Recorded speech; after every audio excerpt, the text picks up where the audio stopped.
Bom dia a todos, meu nome é Leonardo Nemer Caldeira Brant, eu presido o Centro de Direito Internacional com sede em Belo Horizonte.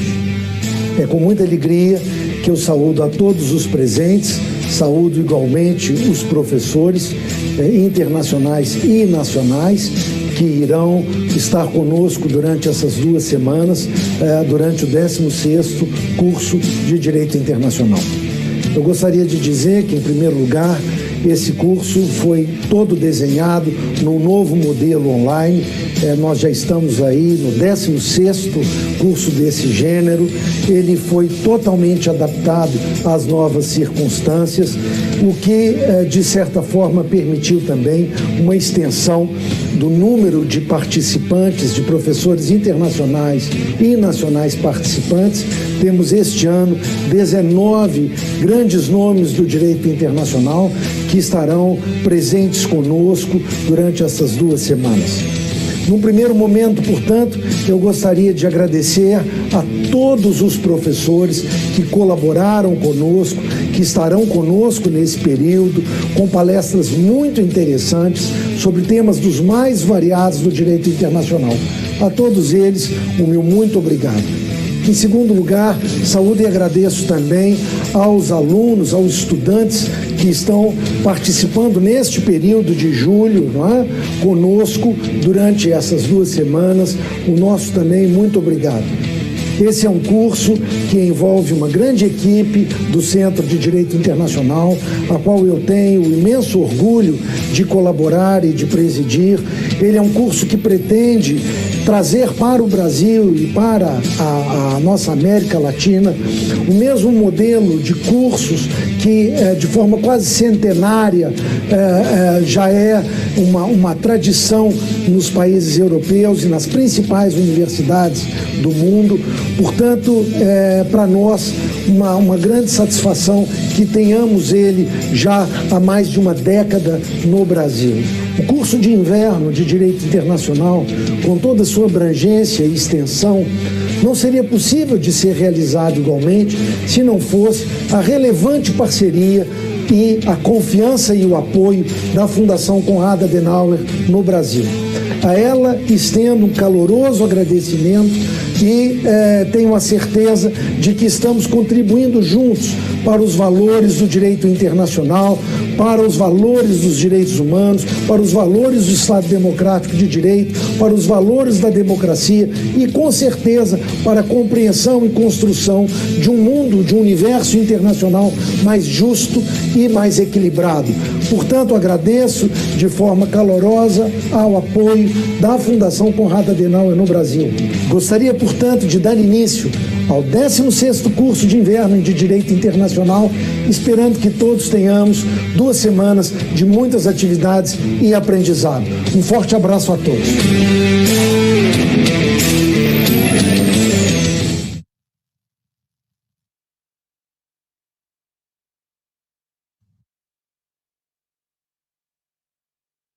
Good morning, ladies and gentlemen.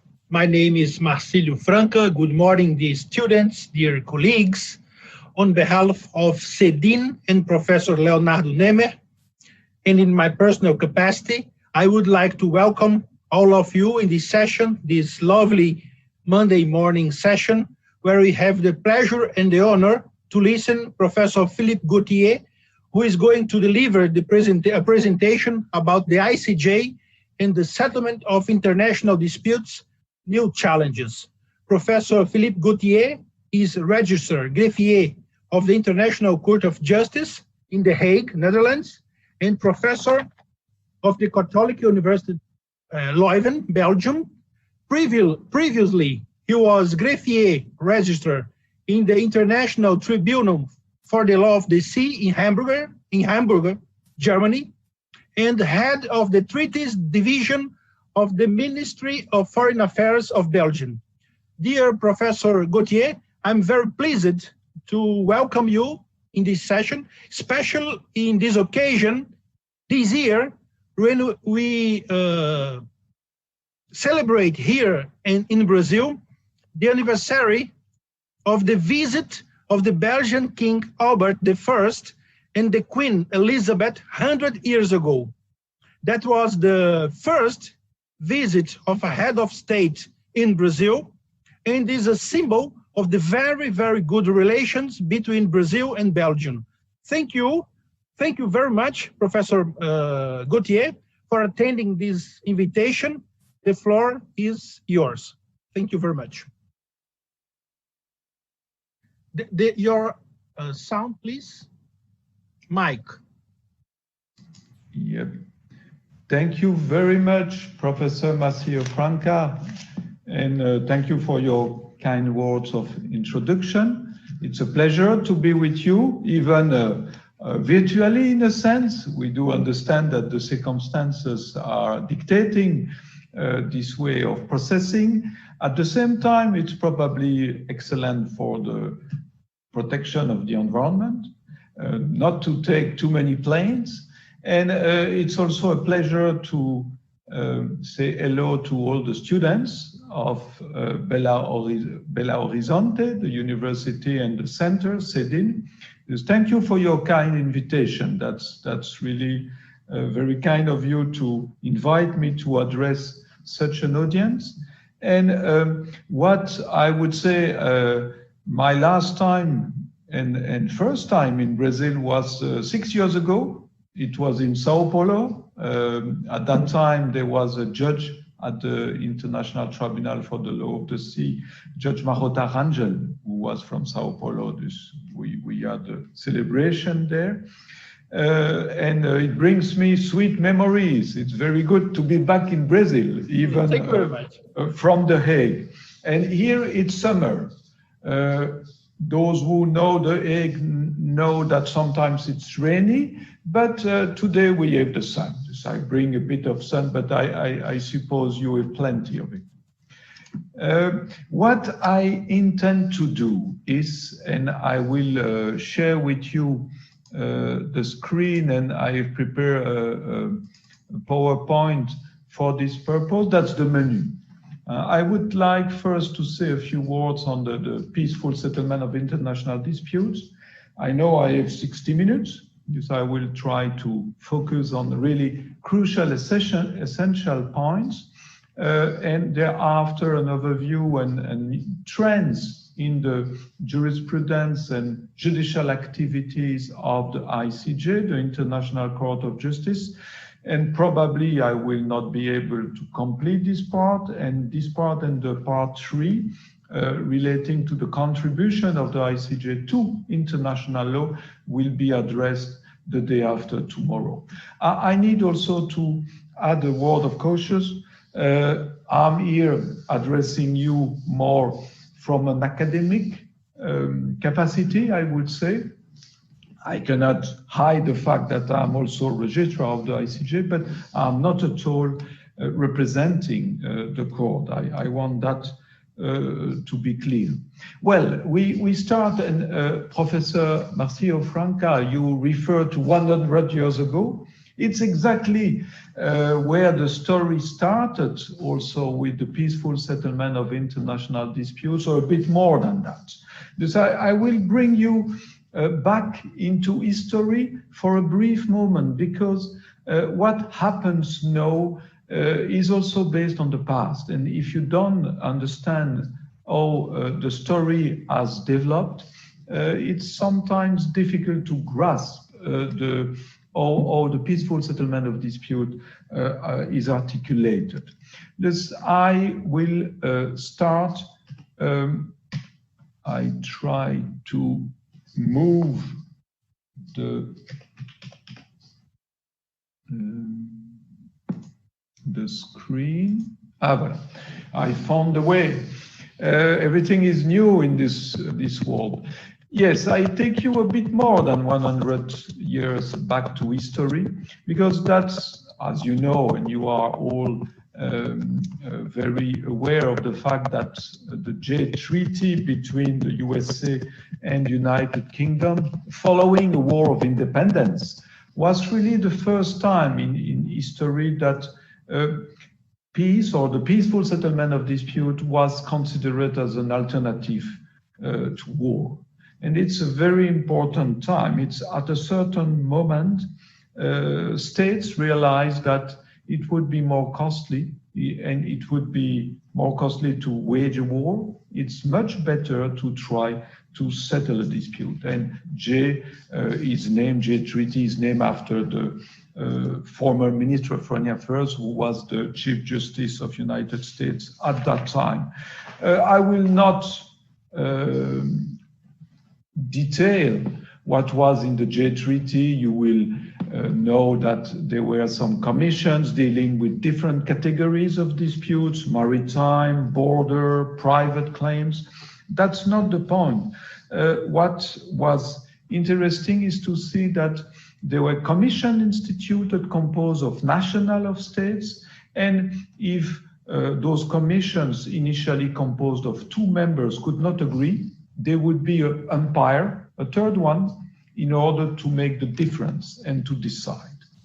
But that was still a continuation of negotiation, in the sense that those persons, the commissioners, were nationals of the states concerned. What I should also mention is that it was not exactly a very quiet story, the fact that this treaty was negotiated. If you see that it was ratified with really a short majority, 20 against 10 among the members of the Senate of the US. It's sometimes a risky choice to try to settle disputes peacefully, but you need to use a specific time, and the circumstances have to be also in place. It's important to keep that in mind. It was just not obvious at that time to make a choice in favor of peaceful settlement. Well, another episode, which is very well known, relates to famous arbitration, Alabama claims. You know that the Alabama was a Confederate Navy vessel, which during the Civil War in the United States between 1861 and 1865 was capturing, sinking a number of vessels.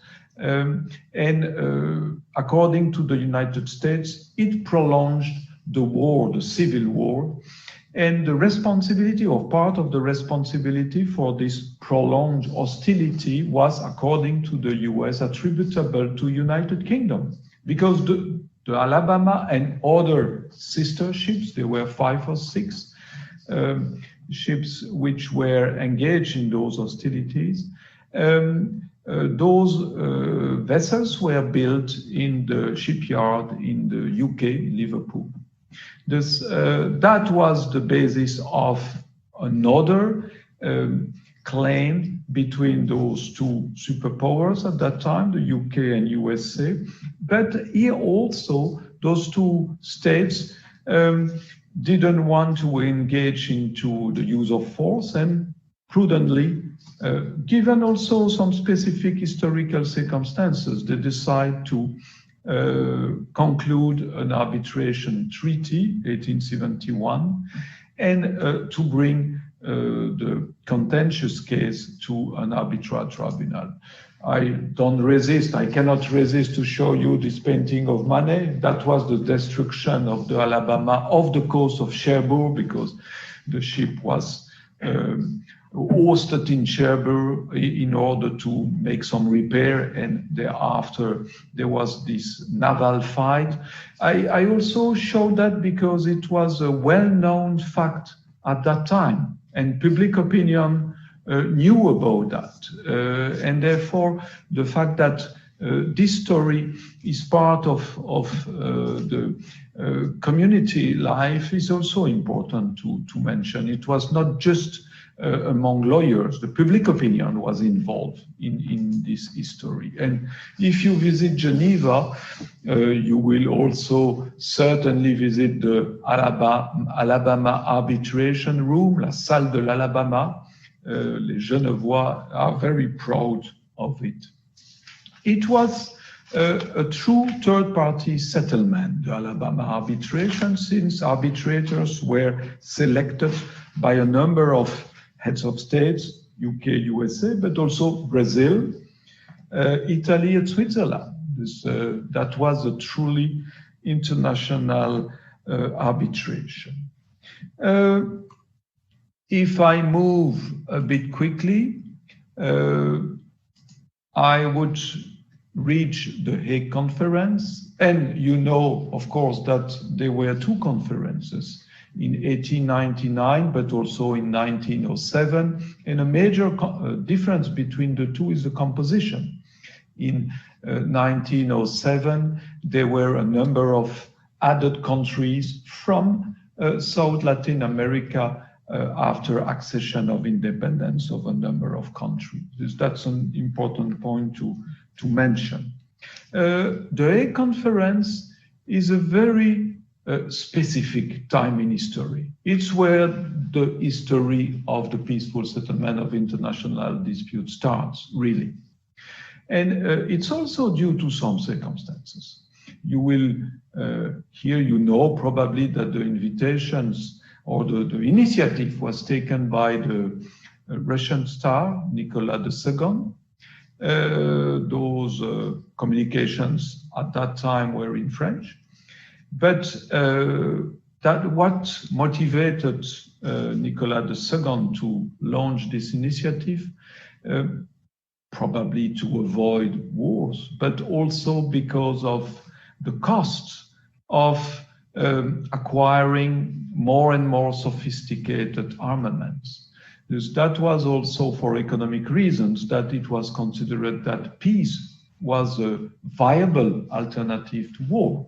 And we are still in the aftermath of the Hague conferences. You know also that the invitations ultimately were addressed by the Queen of the Netherlands, and the conference therefore took place in The Hague. You know also probably that the first conference of The Hague, there are others dealing more for the law, the rules applicable to armed conflict, but that's really the starting point of the Pacific settlement of international disputes. And it's not only recourse to arbitration, which was decided at that time, but also the interest was to give a full gamut of diplomatic means which could be used in order to prevent recourse to force. But at that time, already, and that's the reason I mentioned that, the idea of establishing a permanent court, a true jurisdiction composed of elected judges was in the air. And there were proposals, like from the United States of America. There were very precise proposals. And if you read those proposals, you will see that's more or less the statute of the PCIJ, which was already on paper. But it could not be agreed upon by the participants. Time was not right. And also, a very important point on which there was a disagreement was the way of electing judges. It's always the same issue. The powers or important powers want also to waive a judge, while the other states, on the basis of equality, want also to waive access to the possibility to select, elect, propose, nominate a judge. But that was one of the reasons why this permanent court was not finally set up. But if you look at the Hague Convention, you will see that reference is made on the permanent court of arbitration, and you know that the permanent court of arbitration is not really a court, it's a list of arbitrators, and it's not permanent since these arbitrators are selected for a specific case. That's really more a center of arbitration, which is successful, but it's not yet a permanent court. Also, another bone of contention, another issue was the need to have recourse to a peaceful settlement mechanism. And you see in Article 19, that's what is called a vœu, wishful thinking, if you wish, in the sense that there was no agreement among the participants to declare, to oblige participants to have recourse to a peaceful settlement mechanism in case of a dispute. But what remains is Article 19. It means even if there is no compulsory settlement mechanism in place, nothing prevents states from agreeing among themselves to go for it and to submit their disputes to a third-party adjudicatory mechanism. That's also some principle which is still, we are still operating under this principle of consent-based jurisdiction when it comes to arbitration or a standing court like the International Court of Justice. Well, that's the place where I'm addressing you, the Permanent Court of Arbitration in 1913, but after that, you had the Permanent Court of International Justice. That's the immediate predecessor of the International Court of Justice.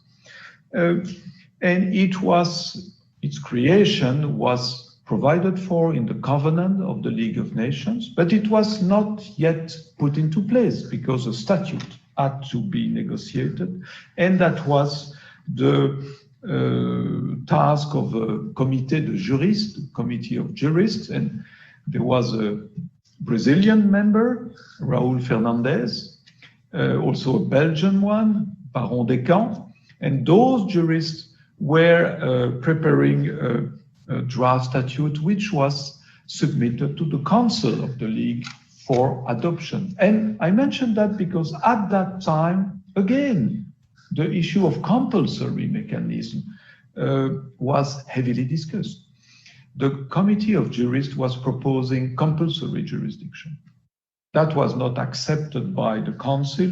One legal reason for that was that, according to the Covenant, there was a choice to be made, either for diplomatic solution or judicial or arbitral solutions. Therefore, to impose compulsory recourse to the PCIJ would be contrary to this freedom of choice.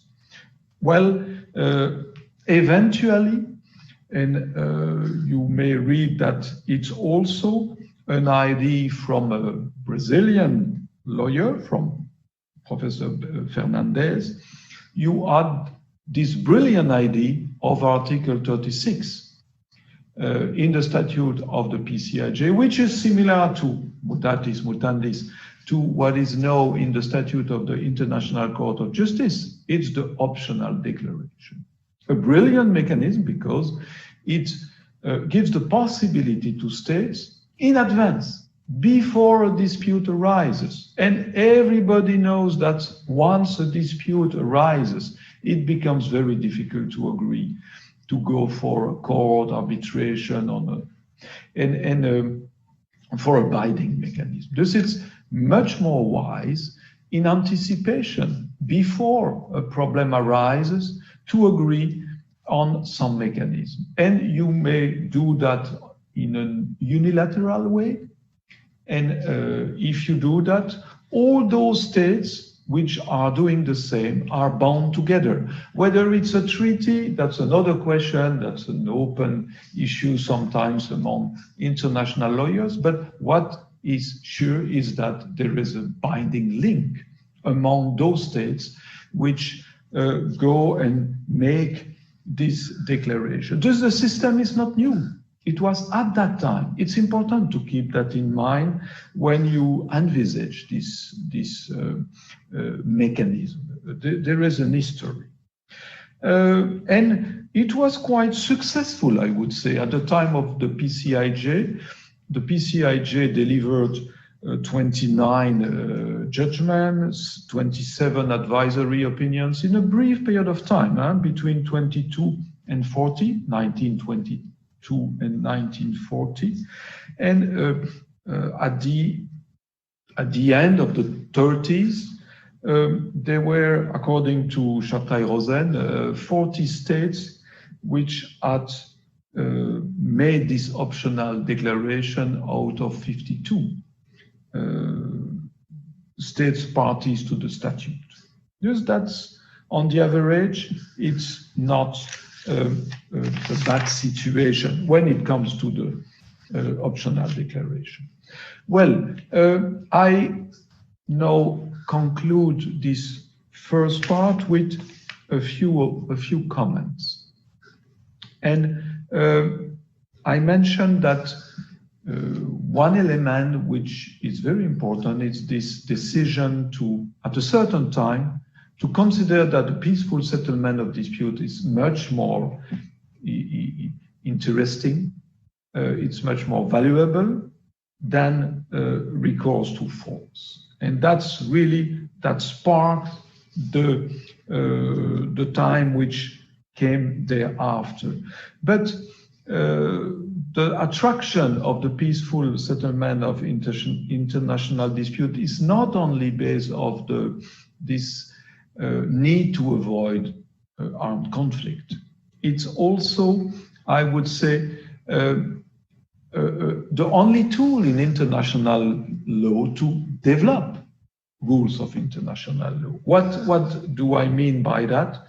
I would say that international law is intrinsically linked to international jurisprudence. And why so? Because in international law, you don't have a centralized system of governance. Sure, you may have sometimes sanctions adopted by the Security Council, the United Nations Security Council, when it functions, when there is no veto used and there is a majority for it. But if you put that aside, there is no real centralized system. And that means that if there is a breach of international law, the only way to obtain remedy is to bring the matter to a judge.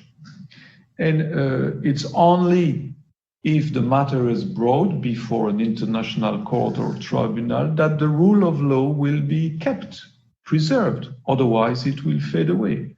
Does any of you see the history and development of international law is always linked to the development of jurisprudence? But bon, I don't want to convince you of that, but I think that's a very important element to keep in mind. Now, to complete this first part on the international peaceful settlement of dispute, a few words on some basic principles or notions. A dispute. You know that there is this celebrated definition given in the Mavromatis Palestine concessions case. That's the PCIJ, because we are still inheriting from those decisions of other courts, of the predecessor, even if there is no rule of precedent in international law. But you see that the definition is repeated. It's a disagreement on a point of law or fact, not only law, also fact, a conflict of legal views or of interests, not only rights and obligation, interests. It's a very broad definition, I would say. It has also to be opposed by the other. That means at least some awareness. You see, it's not with the Marshall Island case that this notion of opposition of views has arisen. It was already in the 60s. It's not a new condition, I would say. a couple of points to develop this.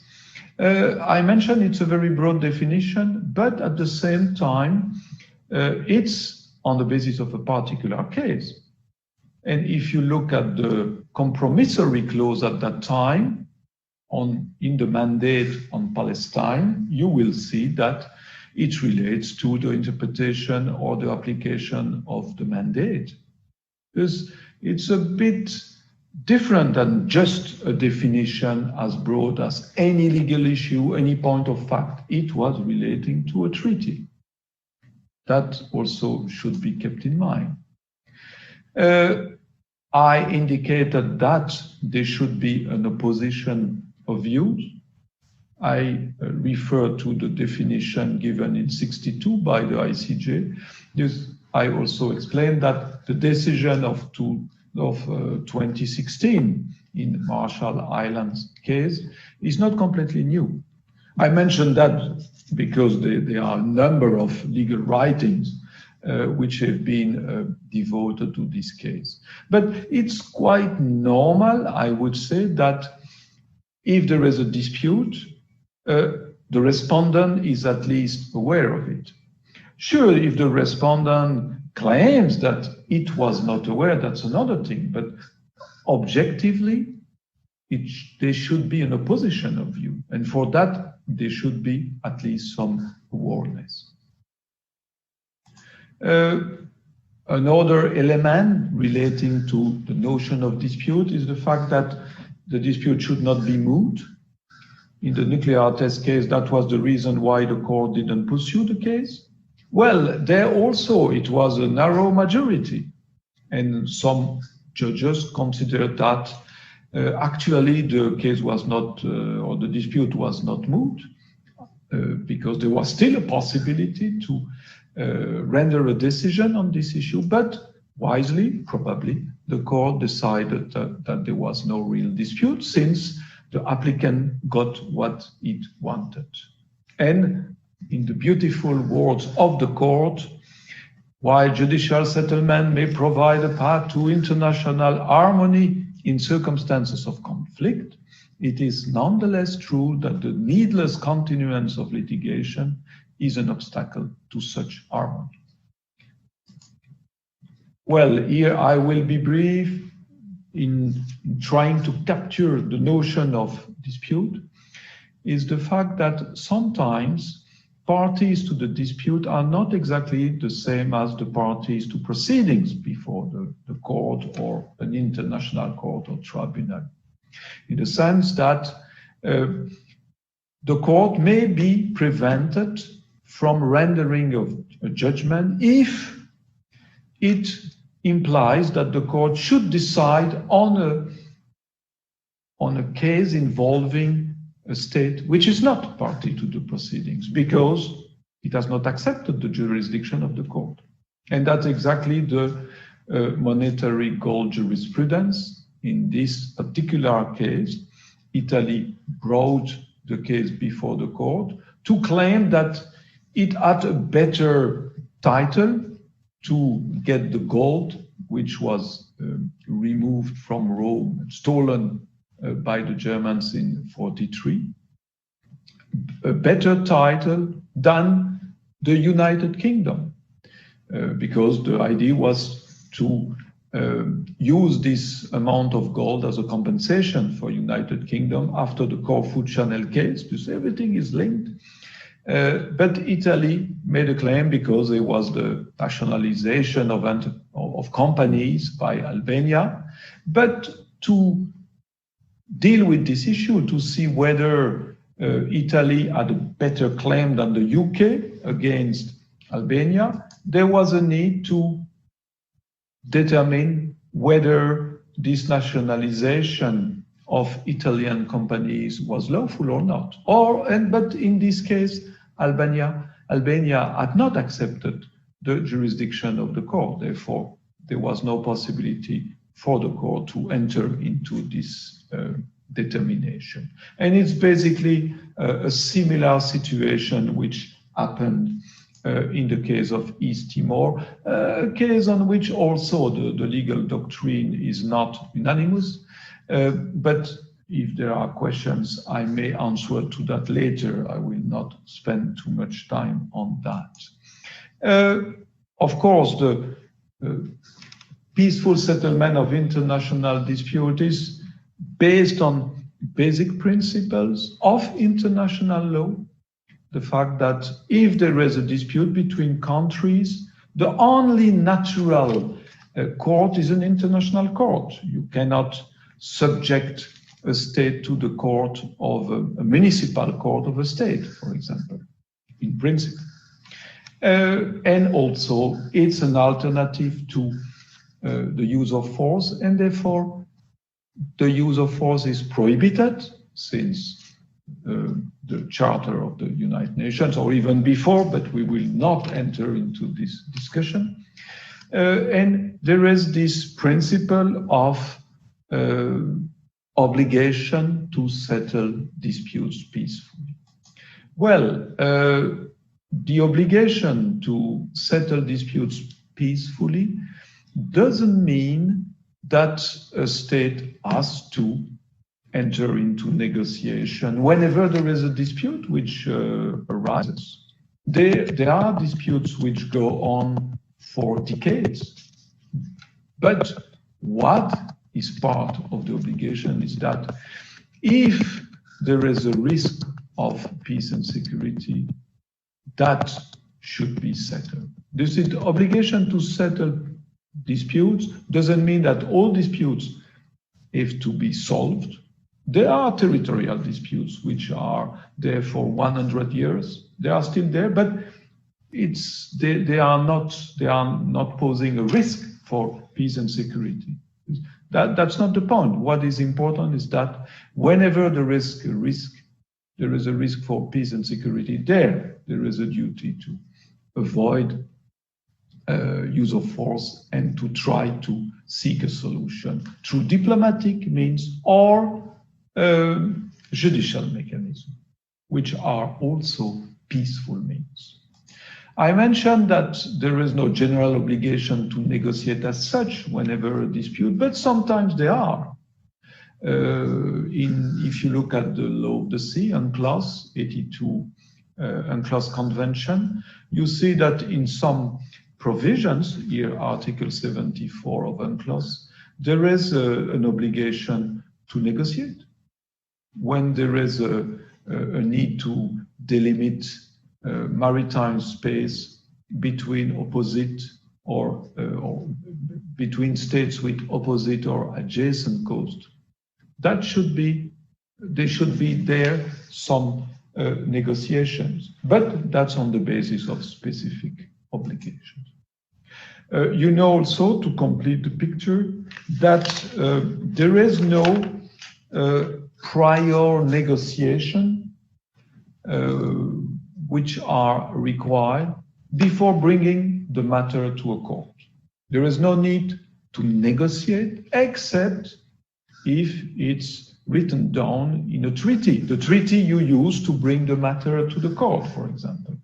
There you may have the obligation to exhaust diplomatic means before bringing the dispute to a court. But it's clear in customary law that doesn't exist. Sure, the respondent has to be aware that there is a dispute, and a dispute means an opposition of views, but it doesn't mean that you need to negotiate. Judicial settlement is a peaceful mechanism, and therefore it may be. That being said, in a number of situations, you need to negotiate because it's set out in treaties which are binding upon you, and it's also the basis for action and bringing the matter before an international court. I already referred to this Mavromatis-Palestine concession case. There was also a need to negotiate in this particular instance. And I refer to that because that's another, when you will read this slide, with a bit more time, you will discover that this pronouncement has been repeated once and again, time and again, in a number of pronouncements by courts, international courts, or arbitrary tribunals. What is important is this objective assessment, in a sense. The court has to assess whether there was a possibility to settle the dispute through negotiations. And you have different formulations you may come across in international practice. On the slide in front of you, you have two different cases. If it was not possible to settle the dispute through diplomatic mechanism, that's more an objective assessment, whether rationally, reasonably, it was possible. But in other instances, you see that the opinion of the parties is also part of the equation. Thus, you need to adopt, as a court, a more subjective approach to see whether, on the basis of the conduct, the opinions expressed by the parties, their declarations, there was a possibility to settle the dispute through negotiation when it is required, of course. Just also to complete, and before moving to the International Court of Justice proper, a few words to a general issue. That's access to jurisdiction. And it's linked to the fact that, as I have already indicated, there is no general obligation to bring the matter to a court. There is no compulsory jurisdiction of the International Court of Justice. It's consent-based jurisdiction. And rightly so, probably. States have to agree. But that doesn't mean that they have to agree on the spot after the dispute has arisen. And I've already mentioned that to you. It's always difficult. If you ask lawyers involved in litigation, I'm sure they will all explain that there is always one state which is more demanding than the other, or which is wishing to bring the matter to a court. The prospective respondent may not be so interested.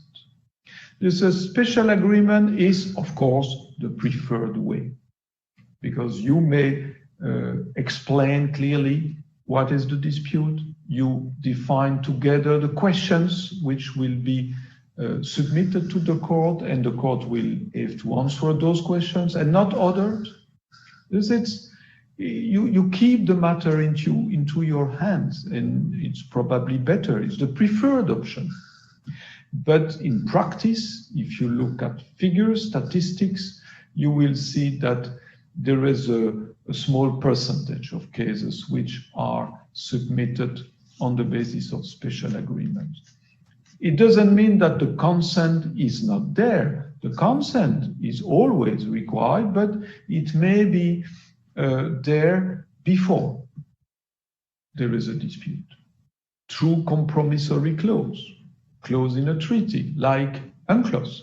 That's unprecedented. The United Convention on the Law of the Sea, with Article 287, 288, which gives the possibility for all parties to the convention to bring the matter to arbitration, ICJ, or ICLOS.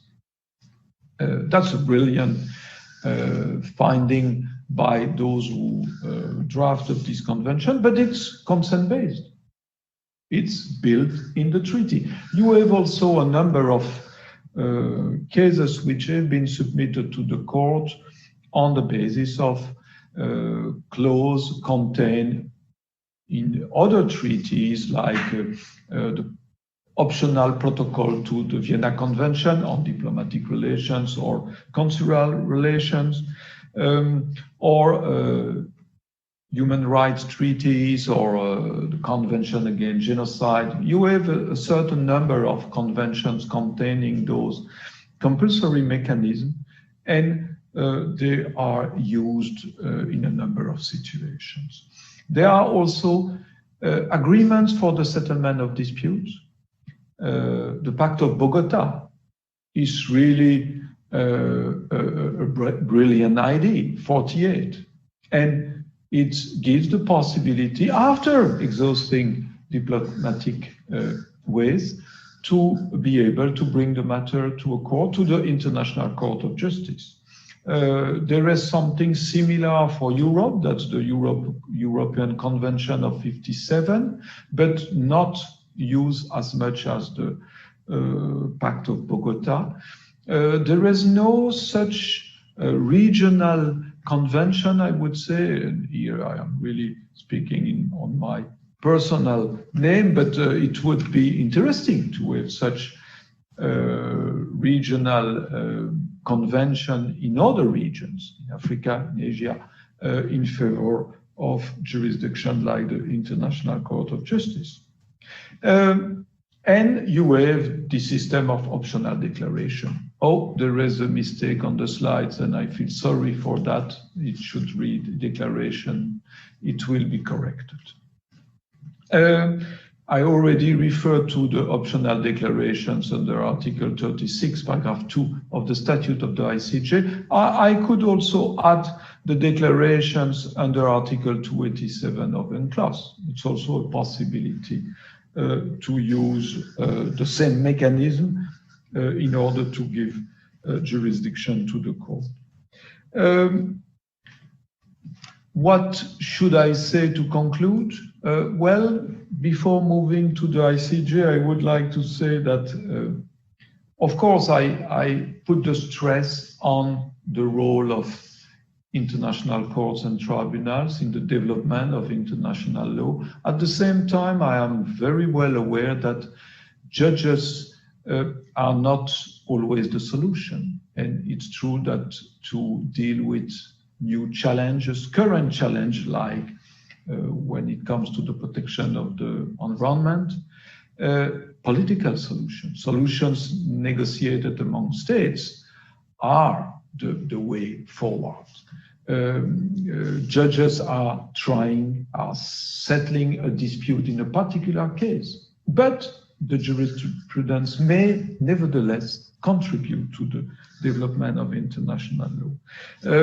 Another point I would like to mention to complete this first part is to say that nothing should be taken for granted, in the sense that you have to realize that recourse to international court, to the peaceful settlement of international justice, is the result of an history, and it's also based on really persons who have promoted, leading persons who have promoted this solution, the role of learned societies, of NGOs, of prominent personalities is not to be underestimated. If you look at how the peace conference of The Hague 100 years ago or 120 years ago have been to a certain extent a success. It's not only because of international lawyers or heads of states or diplomats. It's because of public opinion. There were declarations, resolutions adopted by parliament, national parliament in Latin American countries, in Europe, Italy, Belgium, Brazil, in favor of the peaceful settlement of international justice. It's not just something which is invented by international lawyers. It's because of the strong support of public opinion, NGOs, that this may continue. And that's the reason I mentioned that nothing is to be taken for granted. It's because also of the new generation, that this system may go ahead, this system needs to be supported, protected, promoted. That's what I wanted to say to conclude. Now, I would say 20 minutes. I'm looking at Professor Marsilio Franca, to try to advance with my presentation of the ICJ. And what I want first is to give you an overview, to have the basic tools, and thereafter to look at really the trends and look at statistics, in particular with respect to cases and proceedings which have been brought before the court. You know that contrary to the Permanent Court of International Justice, which was not an organ of the League of Nations, it was created by a separate protocol containing the statute, the ICJ is the principal judicial organ of the United Nations. The statute of the court is in the UN Charter, which entered into force on 24 October 45, and the first election of the judges of the court took place in February 46. That's the reason why every February, every 3 years, when there is a partial renewal of the court, it's take place in February. The inaugural public sitting took place on 18 April 1946, and you will immediately realize that it's not 45, it's 46. This we are celebrating this year the 75th anniversary of the UN. This we are also part of the UN, but next year there will be the 75th anniversary of the ICJ proper. And there will be a celebration, I don't think on the 18th of April next year, which is a Sunday, but probably the 19th of April. You are all welcome if the circumstances are a bit different. The 75th anniversary of the ICJ, that's something important to celebrate. You know that the first case was the Corfu Channel case between the UK and Albania, and the first decision was rendered in 48. That was the Corfu Channel. A few words concerning the composition. There are 15 judges, independent judges, and they are elected from among persons of high moral character who possess the qualifications required in their respective countries for appointment to the highest judicial office, or are jurisconsulates of recognized competence in international. This competence-based election. And if you look at the composition, classically, you have judges who have served in the diplomatic service and with great experience in international law through practice, or with more an academic background, professor, but also with, of course, we've been exposed to international law and to the international practice. It's the same system of election than at the time of the PCIJ. You need to be elected by two organs, the Assembly and the Council. That's very important. And I mentioned that because it shows that there is affiliation, in a sense. In order to be nominated, a candidate has to be nominated by the national group of states member or party to the Hague Convention, which set up the Permanent Court of Arbitration. There is a tradition from the Hague Conference to the ICJ. That's what I wanted to underline. I also refer to this mechanism, which was never used. It was nearly used a couple of years ago when there was a balance between the candidate from India and the United Kingdom, but there was no use of this mechanism when there are candidates which do not collect a majority in both the General Assembly and the Security Council. And there is this mechanism. I mentioned that because this precise mechanism was invented at the time of the PCIJ. It was not at that time placed in the statute, but it was for the first time put into place during the first election of judges of the PCIJ, when there was a candidate from Belgium, Baron Descamps, and a candidate from Chile. Those two candidates were not getting the support of both organs, and this system was put into place, this mixed commission, joint commission. And finally, there was a candidate, a judge from Denmark, who was selected. It's perhaps a detail, but you will know that I have some interest for history, at least when it shows that there is a continuity between past and present.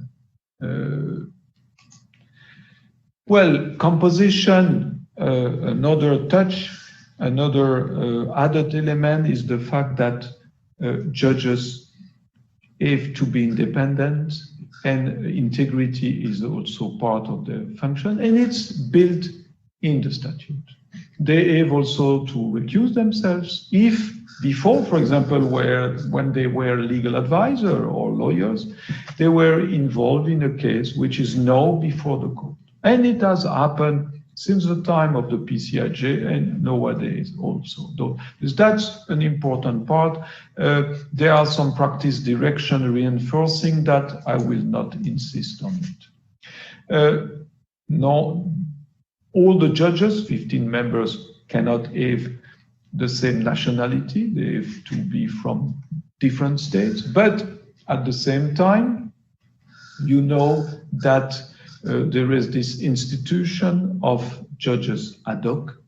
It means that if a state is participating in proceedings before the court and there is no judge of its nationality, it's from the days of arbitral proceedings, I would say, from the early days where you recall the Jay Treaty, where commissioners were nationals of the states concerned. There is this idea that there is sometimes a need to have a member of the court, even if he or she is independent, can understand arguments or legal provisions in municipal law of the state concerned. There is the possibility to choose a judge as judge ad hoc, who will sit in complete equality with the 15 judges and who may decide on the case for this particular case.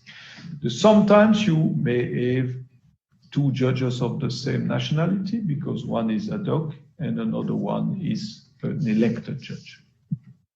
You may have also the possibility of a decision adopted by the court or by one of its chambers, but usually I would say in the large majority of cases, parties prefer to bring the matter to the full court and not to one of its chambers. In any event, it's available. Parties may decide. It's always based on consent. The competence of the court, it's important to underline, is general. All matters may be submitted to the court. And if you look at the charter, you will see that it means that there is a contentious jurisdiction, disputes between states, only states, and the possibility for international organizations which have been authorized to do so or which are authorized under the charter, the United Nations, of course, but also the specialized institutions to seek a non-binding advisory jurisdiction on a legal matter. As I indicated, for contentious proceedings, only states and states parties to the present statute. And you will tell me that member states to the UN are parties to the Charter. The statute is an annex to the Charter, therefore there is no problem. Yes, there is a possibility for a state which is or was not a member, like Switzerland in the past, to become a party to the statute if it accepts certain obligations regarding the peaceful settlement of international disputes indicated in the Charter. That's a possibility. There is also even a possibility for a state which is not party to the statute to become party to a case. But for that, that state has to also make a declaration accepting the jurisdiction of the court, generally or for a particular case, through a declaration which has to conform with the conditions announced by the Security Council.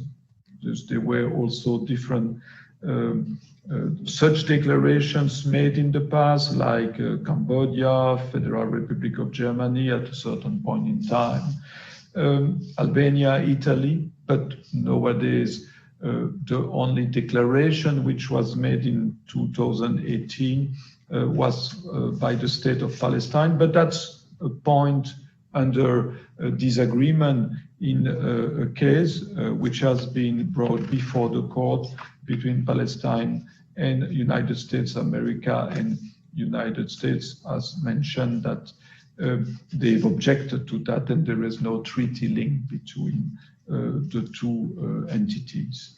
But that's a case sub judice. This, I will not enter into any details on that. As indicated, only states may be parties to contentious proceedings before the court. It doesn't mean that international organizations may not be solicited to provide some information. I refer to Article 34 for that purpose. There is a possibility for organizations to be requested or even on their own initiative to provide information if, of course, they have a competence related to the subject matter of the case before the court. I mentioned competence. I have to refer to Article 36 of the statute. And Article 36 of the statute has this paragraph 2, which refers to the possibility to recognize the jurisdiction of the court through a declaration. That's the optional declaration I refer to. For the time being, there are 74 states which have made such a declaration. It has to be compared with the 193 member states of the UN.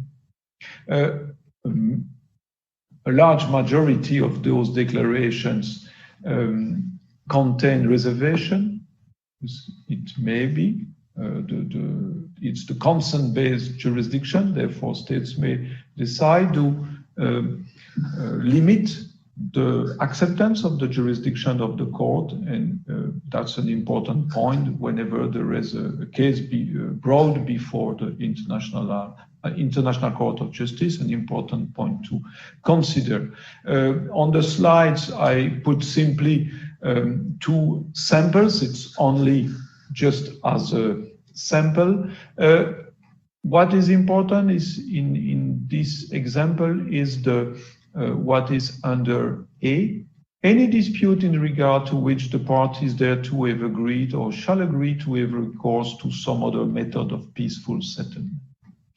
It's the same also made by the United Kingdom in 2017. I mentioned that because it played an important role in a recent decision of the court. That's the decision in Somalia versus Kenya, where in this particular case, Kenya had made a similar reservation. That means that Kenya recognized the competence of the court, except if it had agreed to have recourse to some other method of the settlement of dispute.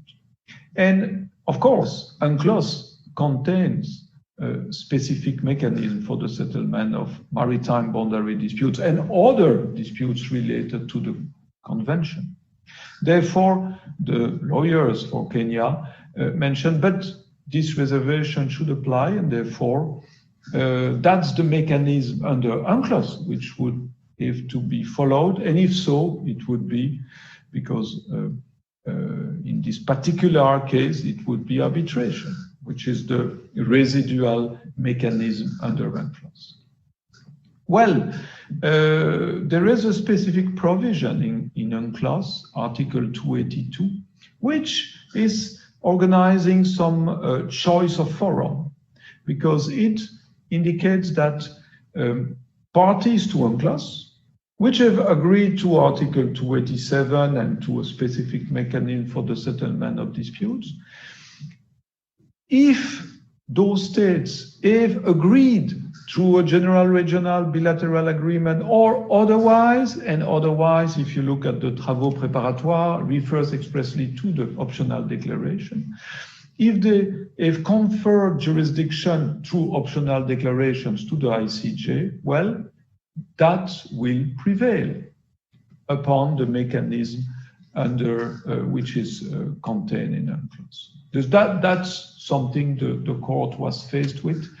There was some kind of circular situation, because UNCLOS refers to the optional declarations, and the optional declarations contain a reservation, so-called reservation, referring to UNCLOS.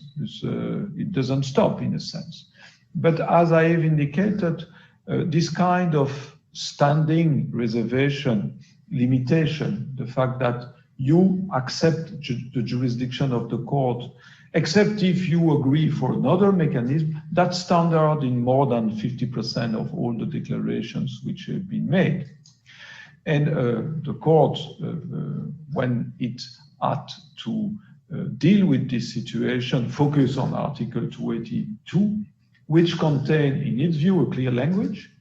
Article 282 is giving preference to the optional declaration. Therefore, there is no reason to opt out of this system, and this system applies in lieu of the procedure contained in UNCLOS. Well, it was addressed in a number of writings, this position of the court. Sometimes lawyers were not in agreement.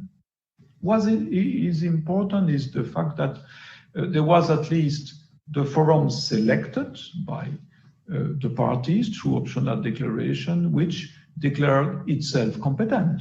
That's something which is positive in a sense.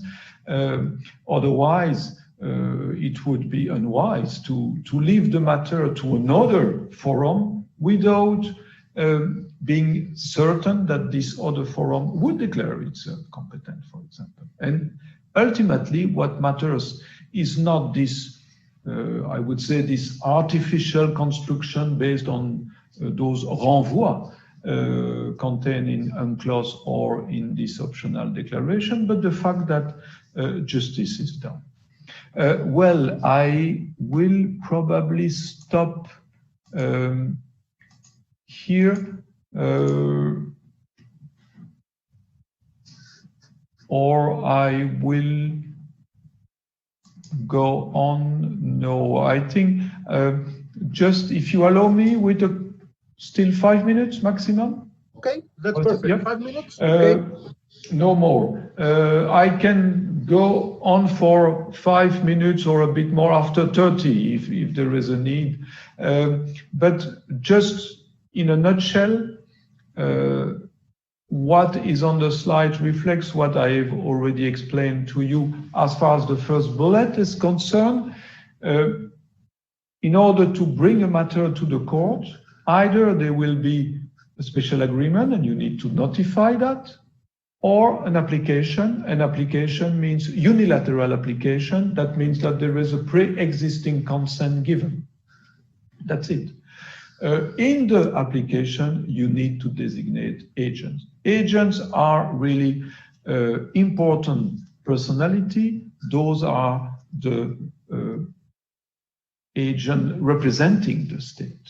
They may take commitments on behalf of the states they are representing. Usually they will be officials of the state in 95% of the case, but sometimes they may be international lawyers. That happen in the practice.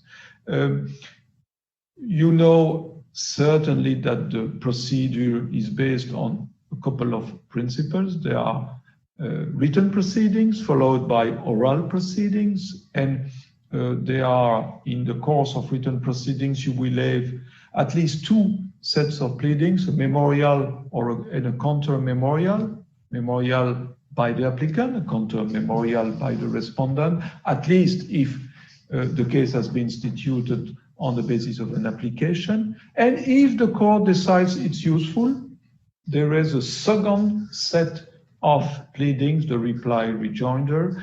You may realize that in important cases, and all cases are important for states, states will be tempted to bring not only memorial but also reply, because it's only through the counter memorial that they will discover some arguments. They want also to articulate fully their case, and they want to take advantage of this reply. It's quite common. Oral proceedings, usually it's for 1 week, no, because the court is trying to advance things, and there is no more oral proceeding expanding for 3 weeks. Usually it's 1 week, and there is also a possibility for parties to call witnesses and experts during those oral proceedings. It's followed by deliberations of the court, and a specific feature of the court is written down in the resolution on internal judicial practice. It's the fact that every judge will prepare, if it's a case on the merits, will prepare a note summarizing her view on the case. And it will start with by reverse order of seniority. The younger judge or the judge who joined the court at the later stage will take the floor first. On the basis of the majority, which at that time does exist, a drafting committee, usually 3, the president and 2 other judges selected by the court, and the voting will only intervene at the end.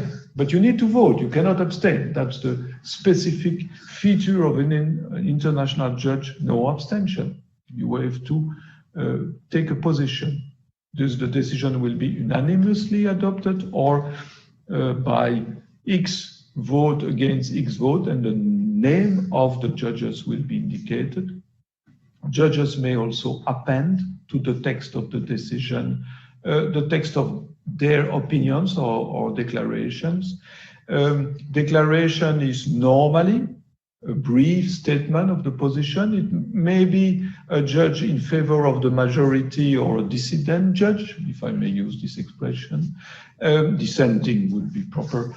And opinions that may be dissenting opinions for a judge who has voted against, or a separate opinion for a judge who has voted in favor but wants to explain more precisely how she reached this decision, and perhaps there may be some nuance the judge concerned wants to express. That's very important, and when you read those opinions and declarations, sometimes it brings some light on the deliberations, but without disclosing the secrecy of deliberation. But you may see that there was a divergence, or there was different opinions among the judges, and that may contribute to the better understanding of the decision. Well, I thought I could still go on with my statistical data, but that will be next time. Thus I will speak to you on really an overview or the new trends and challenges the court is facing, and I will devote my time between that and also some overview of the contribution of the court. I will have 60 minutes. I will concentrate certainly on the protection of the environment, but I will address 2-3 other matters. Well, thank you for your attention. It's not so easy to interact without seeing you, but I hope you have enjoyed this lecture, and nevertheless, I stand ready to answer your questions. Thank you. Thank you, Professor. It was really interesting.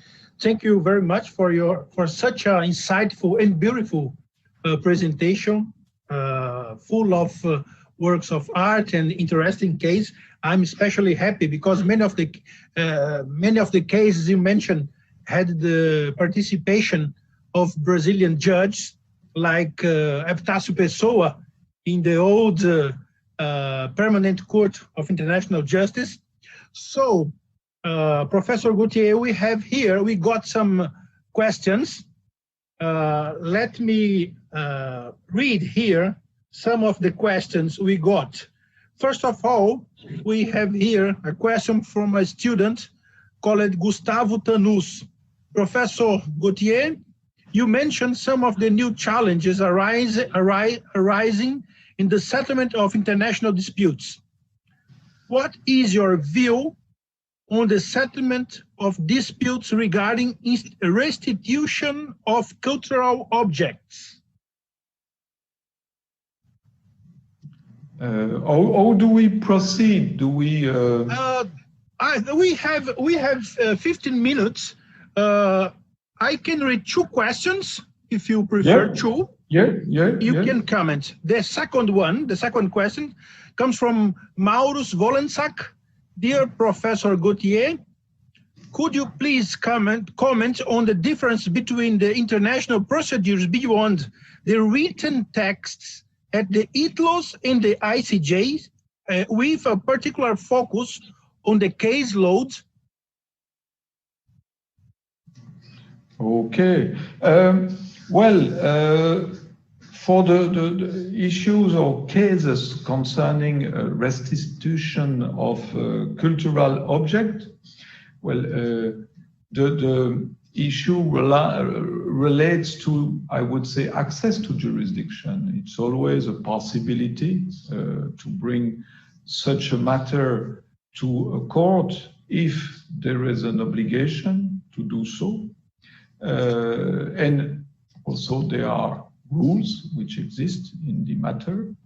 You have, even for a cultural object on the sea, you have the UNESCO convention in this matter, and it gives also shape to obligations which are contained in UNCLOS, which are very limited. But as I said, I would mention that the main issue in this context is an obligation to bring the matter to a court, ICJ or another court, or an arbitral tribunal, if the parties so wish. But I am not so aware of case, except if you take the case concerning Germany and this painting, which was the subject of a case instituted by Liechtenstein. But that was, the court could not enter into the merits of the case because of limitations contained in the European Convention of 57, if my memory serves me right, because it was related to confiscation which happened after the Second World War, and the painting was belonging to what was considered as German interest. And the court at that time considered that since the European Convention of 57 contains a clause which is not retroactive, It doesn't give competence for what happened before. The court could not deal this. The court declared itself incompetent. That's the only case but we could say that, to make a connection with the Alabama ship, I told you it was sunk off the coast of Cherbourg in France.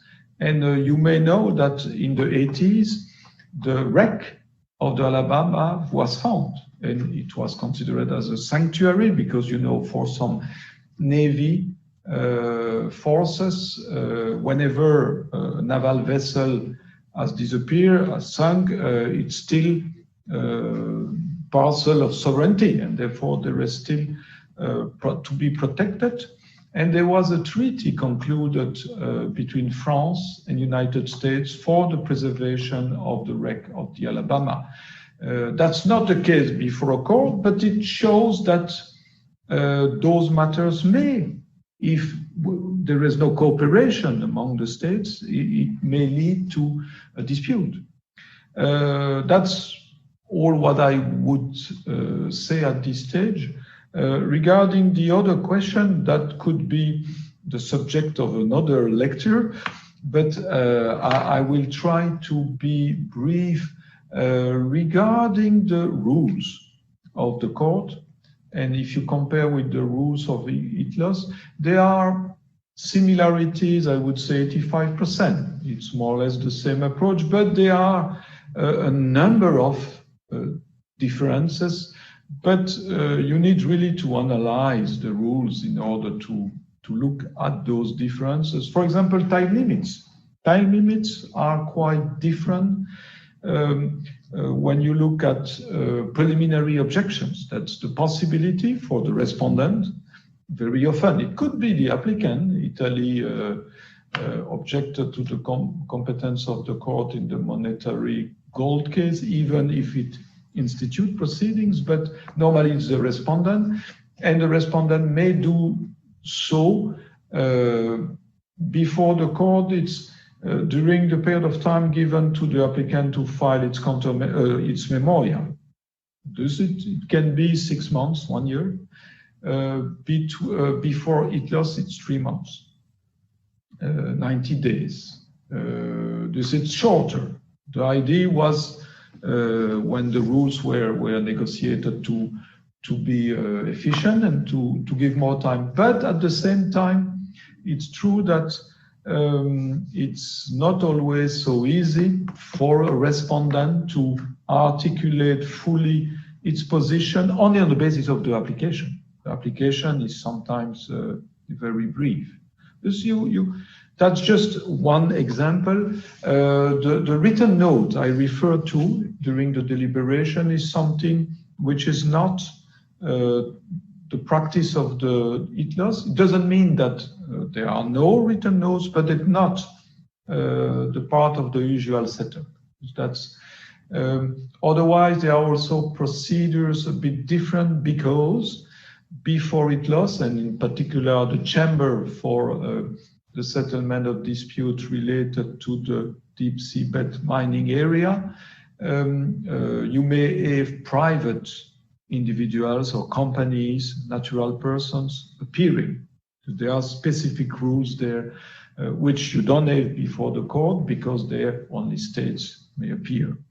That just in a nutshell, one or two differences, but I would say as a whole, 85% is similar.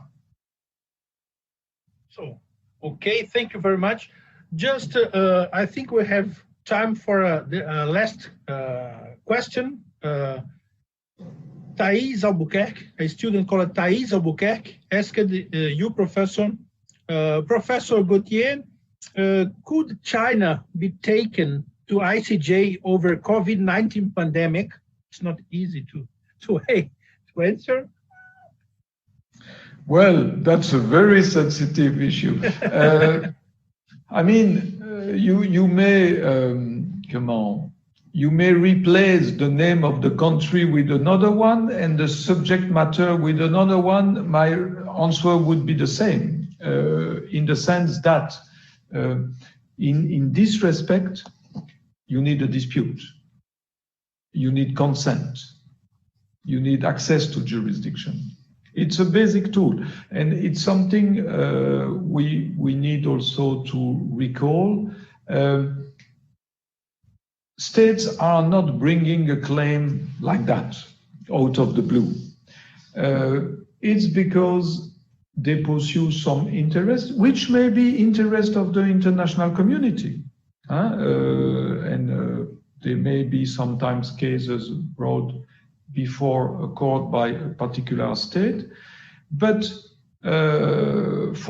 in order to protect common goods, that's not prohibited. But there's always an interest in order. You know, in French there is sans intérêt, pas d'action. Without interest, without something which moves you, you don't act. And therefore, you need to first have an interest, but also to claim that there is a breach of an international obligation.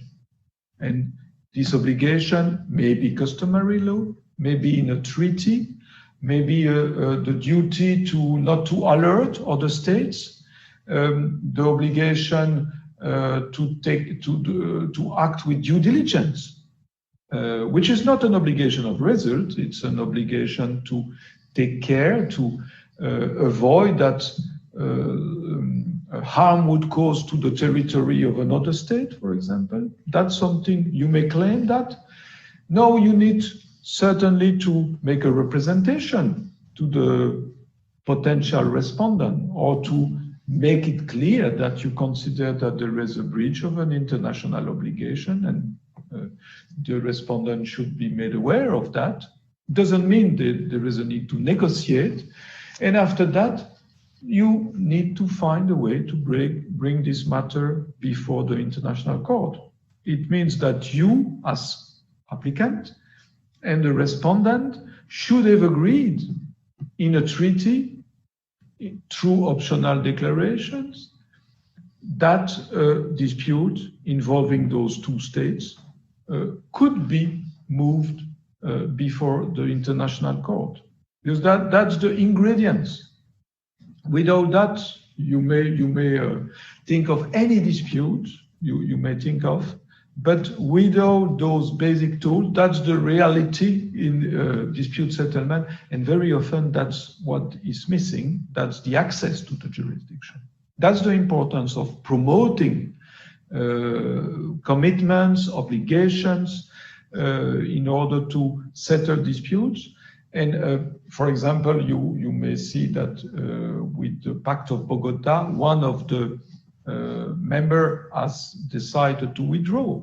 That's something probably which need to be reflected on, because without adhesion, without the consent of all states parties, there is a step back in the promotion of peace and international justice. Okay, thank you very much, Professor Gauthier. If you don't mind, I would propose to stop here this session. It's 9:30. I know that your agenda is always busy. Thank you again for your availability for this wonderful conference, and see you again Wednesday. Yes, after tomorrow, at noon, 12 o'clock here in Brazil. Yeah, Brazilian that time. will be five for me. There's a different time, but probably more convenient than this morning. It was a bit early for you. No, sorry for it that. was good. Wonderful. Okay. For us, it's perfect. So it was a pleasure to see you, and see you the day after tomorrow. Day after tomorrow. See you. Thank you again.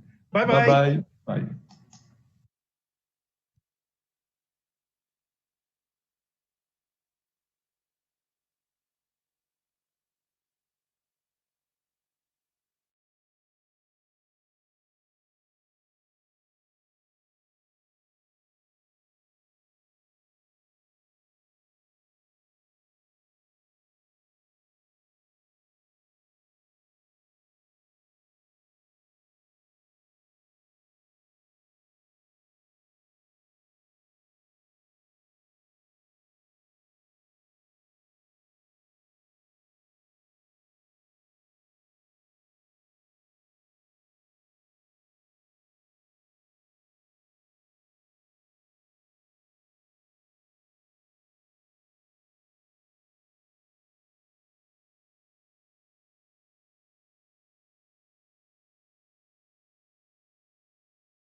Good morning, good afternoon, or good evening, depending on you are watching from.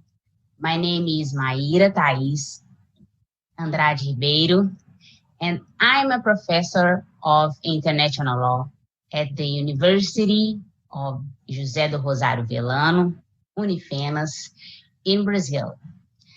And I will be your moderator today on the 16th Within Course of International Law.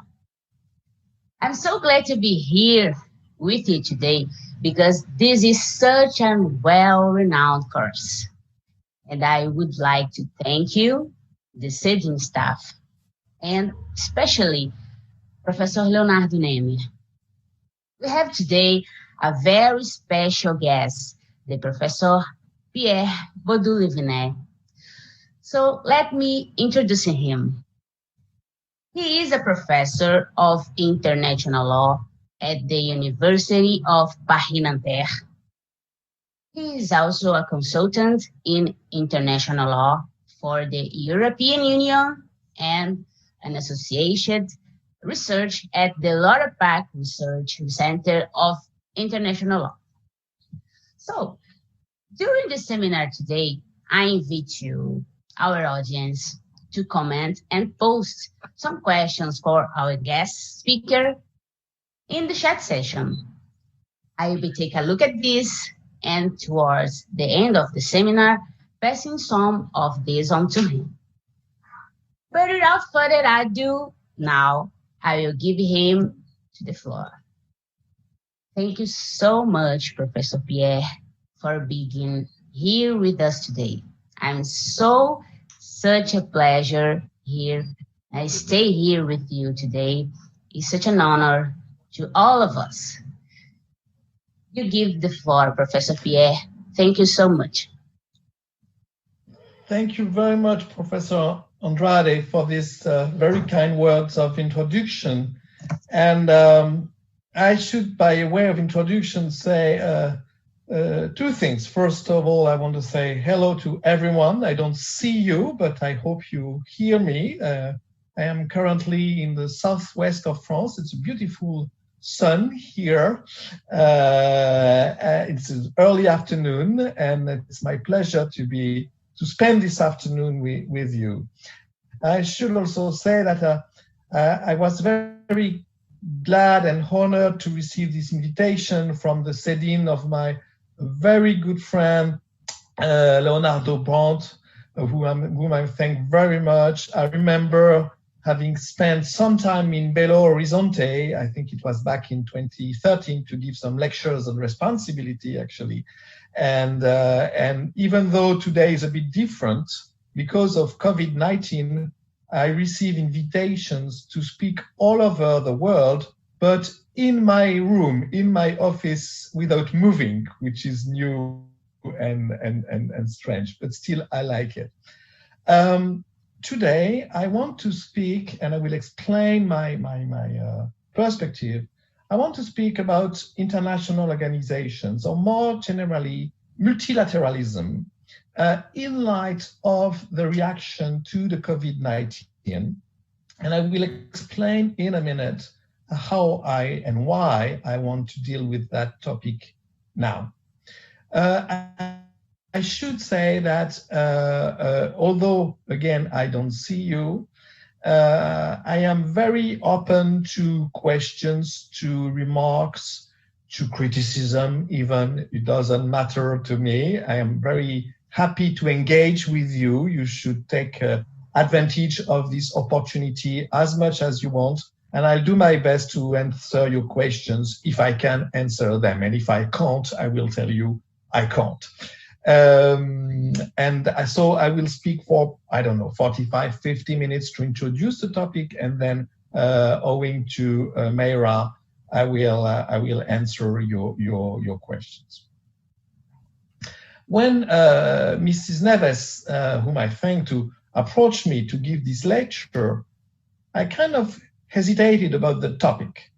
I could have chosen a specific or a classical topic, but I decided I would focus on a current topic that of multilateralism, the evolution of multilateralism in light of COVID-19. Why did I hesitate? I hesitated for two reasons. One is a personal one. I am always kind of reluctant to react in the heat to events. I think we as academics, as researchers, we need to take some time to reflect on what is going on. And sometimes we need to refrain from reacting too quickly to events, just to take the time to think, if you want. So I took that time to think a little bit more to what is going on, of course, from the standpoint of international law. The second reason is because my own thoughts as an academic on this are still evolving. They are still moving. I don't have firm views on everything because the situation itself is moving. And I think as a researcher, as an international law scholar, we have to remain humble, modest, and say that maybe we don't have an answer, a legal answer to anything. This is part of our job to be humble and modest. Now, my focus today will not be the reaction itself of international organizations to COVID-19. A lot has been written on that already in blogs everywhere. Every day we receive analysis, messages on the reaction of international organizations such as the WHO, the World Health Organization, the United Nations, or regional organizations, their reactions to the pandemics. My focus will not be on that because you have already, if you want, a lot of information on this. My focus will be on international organizations themselves. My focus will be, but the question is a very simple one in a way. What does the current crisis, the current health crisis, what does it say about the evolution of international organizations? What does it tell us about the crisis of international organizations? This will be my focus. From the standpoint of international law, the starting question, the starting point is a fairly simple one. It's quite straightforward. Can we consider that the pandemic crisis, the COVID-19 crisis, is it so new as far as international organizations are concerned? Is it so unexpected, and the reaction of international organizations would itself be unexpected? My own assessment is that this kind of newness is not obvious at all. If we take the classical criticism put against the multilateral system in general, then we see that the current crisis, the current health crisis, does not, change much as to the line of criticism against international organizations. Let me take two examples of these kind of criticisms to start with. The first critique is the lack of reaction, the lack of reactivity by international organizations. The second criticism is the lack of coordination and cooperation within international organizations. So, how does it work as far as the answer to the COVID-19 crisis is concerned? Lack of reaction by international organizations, it's true. It's true. It took, as we all know, more than a month which is a lot of time, of course, when you are facing a health crisis. It took more than a month to the WHO for the Director General of WHO to declare a situation of public health emergency of international reach. The declaration, that very important declaration, because it triggers the reaction by the whole system, that reaction, that statement was made by the Director General of WHO on 30 January 2020, 30 January, almost 1 month after the first signs that something was getting very wrong in China and spreading in Asia and in other parts of the world. So lack of reaction, that is probably very true as far as the WHO is concerned. It's also true as far as the United Nations is concerned. Let me give you one example of that. The General Assembly, the United Nations General Assembly. As you probably all know, the General Assembly does not have any binding power, legally speaking. But its resolutions, its statement, even though they are not binding, may have a huge echo because they reflect the first reaction by the international community of states in facing a global crisis. So the statement made by the General Assembly is a very important one, even though it's not binding. The problem is that the first official reaction by the General Assembly to the COVID-19 crisis was made on 2nd of April 2020. 2nd of April. 3 months, almost, yes, but more than 3 months after the beginning of the crisis.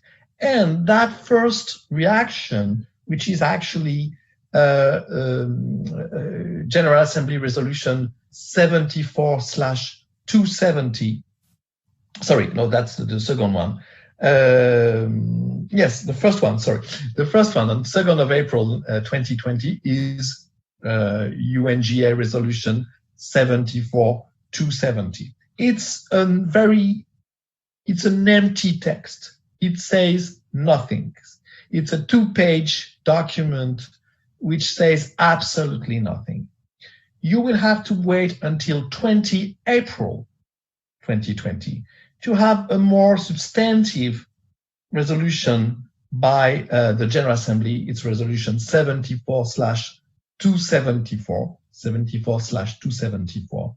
In that resolution, the General Assembly calls for international cooperation to give world access to medication, vaccine, when vaccine will be available, to face COVID-19, the COVID-19 epidemics. So you see, more than 3 months to have a first reaction by the General Assembly, and I will talk about the Security Council, the United Nations Security Council, in a minute. The first resolution adopted by the General Assembly, the first substantive one, has been adopted on 20 April 2020.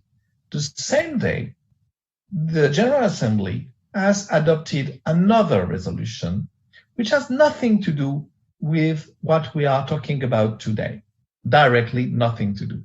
This resolution of the same day deals with an international day to reflect upon the genocide in Rwanda in 1994.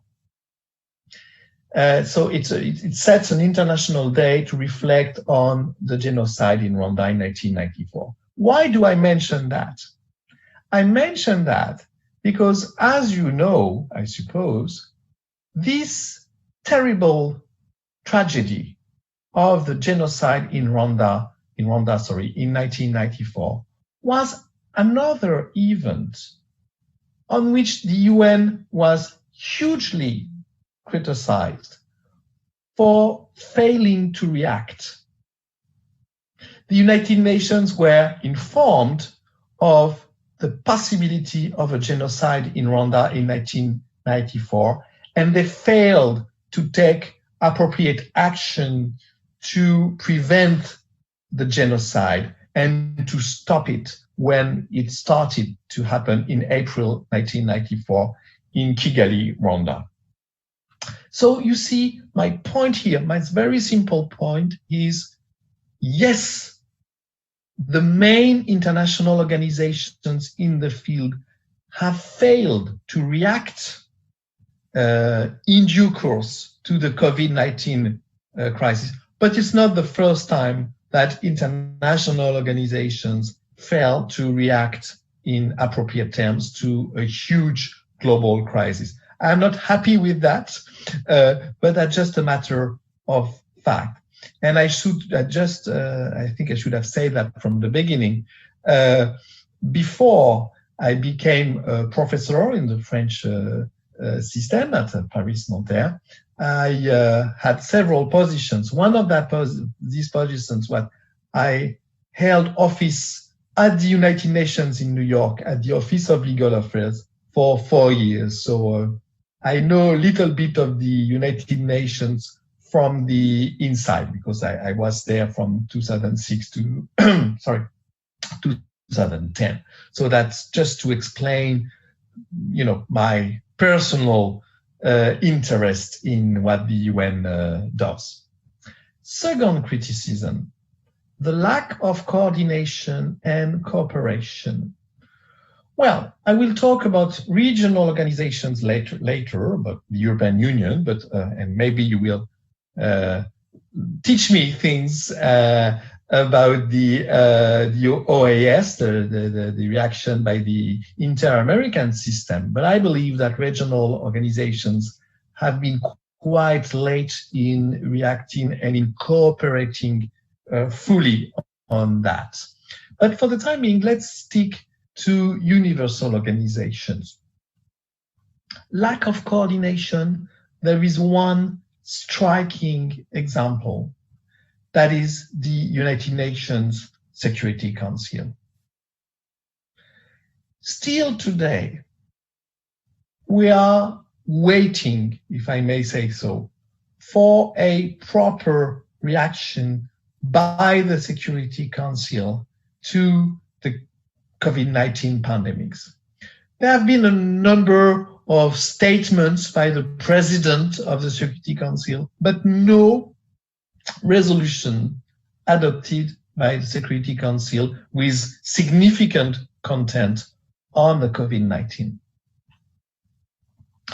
You may tell me, well, Professor, it's only normal that the Security Council does not have anything to say about COVID-19, which is a health crisis and not a peace and security issue. I would say you are right in principle, but you are wrong in practice. You are right in principle because as its name says, the only job the Security Council has in the world is to provide peace and security. It's a very important and demanding job, but that's its only job. So in principle, if you would say that to me, you would be right. But in practice, we all know that since the early 1990s, the Security Council, I mean, it's in early 1990s, it seems like yesterday for me, but for you, most of you are very young, so probably, it's not, doesn't say much, but, 1994, that's the victory of Brazil in the World Cup. And 1998, it's the victory of France in the World Cup. So that's good, pillars. That's good pillars to know where we stand. Well, since the early 1990s, the Security Council, as we all know, has been very keen and dynamic in seeing threats to peace and security everywhere.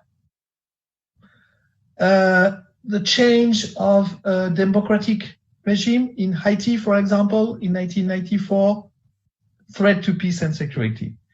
Terrorist attacks in 2001 in the United States of America, threat to peace and security.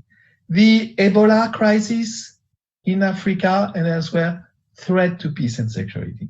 So now it has become quite, common that the Security Council deals with almost everything as long as its members, and in particular its permanent members, agree to react to something. On COVID-19, nothing. Not a single reaction.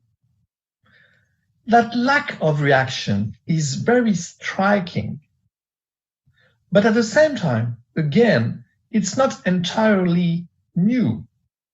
If you take some of the biggest issues in global politics right now, Palestine, for example, other crises in Tibet, in Crimea, between Ukraine and Russia, for obvious reasons, these crises are not dealt with by the Security Council.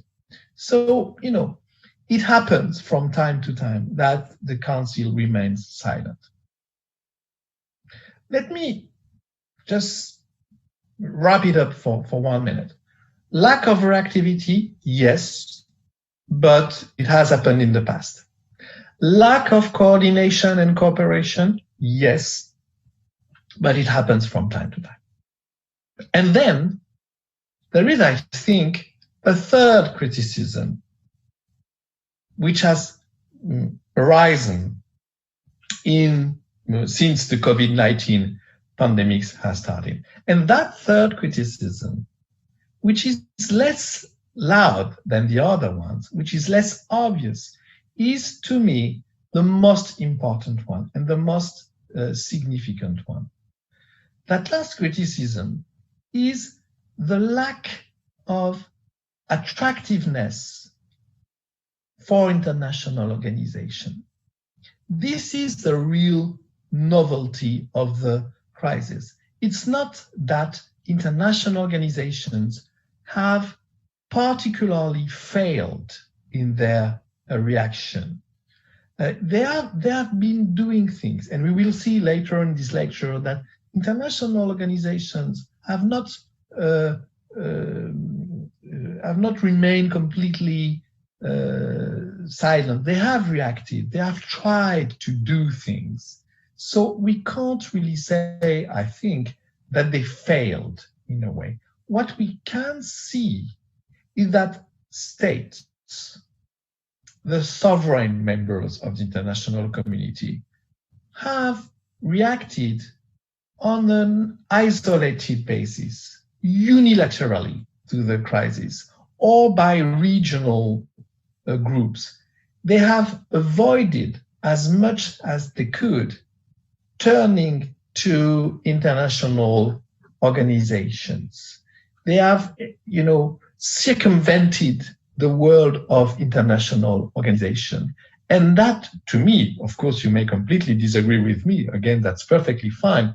But to me, that's the main issue at stake and what is most worrisome. Let's put it in one word. Perhaps the COVID-19 crisis shows that international organizations have become irrelevant to some member states. And that irrelevance is, to me, a very high concern.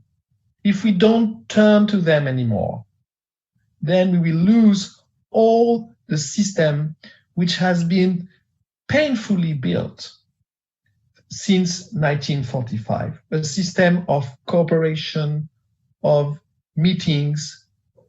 I will be, at some point in this lecture, I will be quite critical of the United Nations.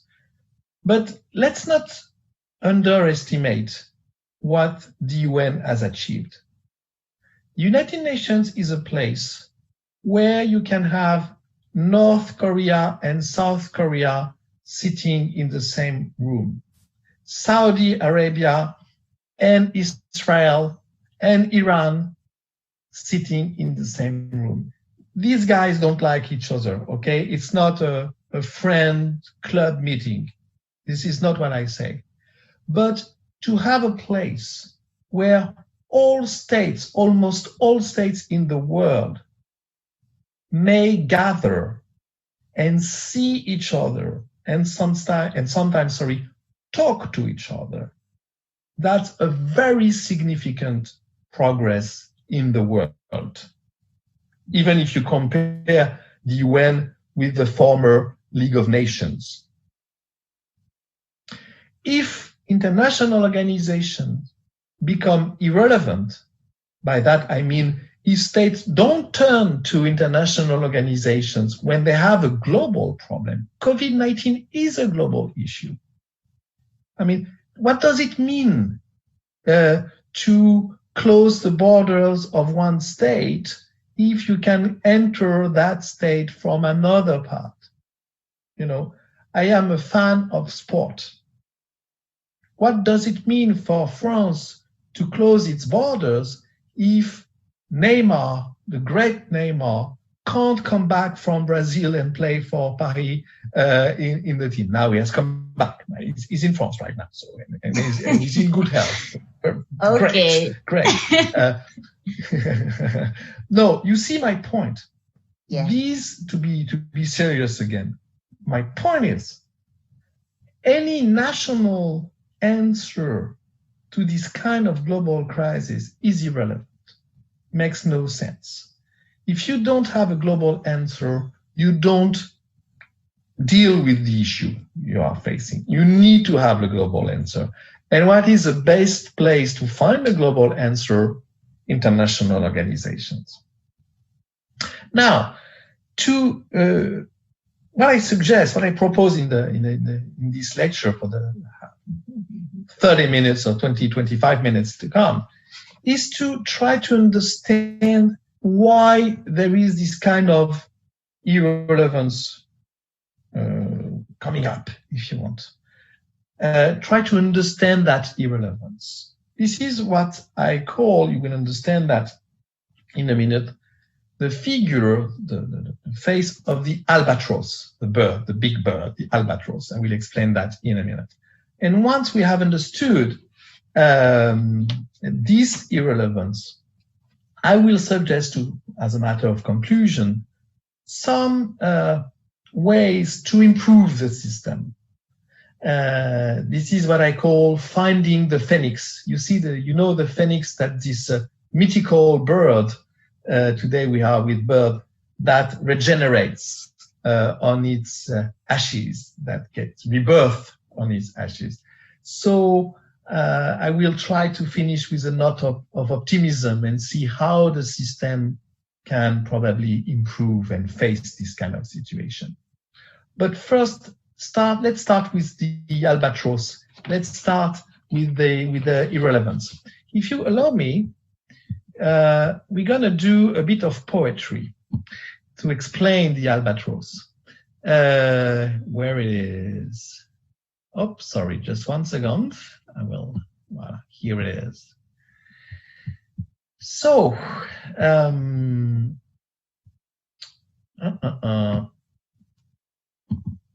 well, I think you can see here the albatross. It's a poem in French, of course, but by a very famous French poet of the 19th century, Baudelaire. And here I found the English translation of that poem. And if you allow me, I will read it. It's not very long, so that you understand why I am talking about the albatross today. That is the albatross. Often to amuse themselves, the men of a crew catch albatrosses, those vast seabirds, that indolently follow a ship as it glides over the deep briny sea. Scarcely have they placed them on the deck than these kings of the sky, clumsy, ashamed, pathetically let their great white wings drag beside them like oars.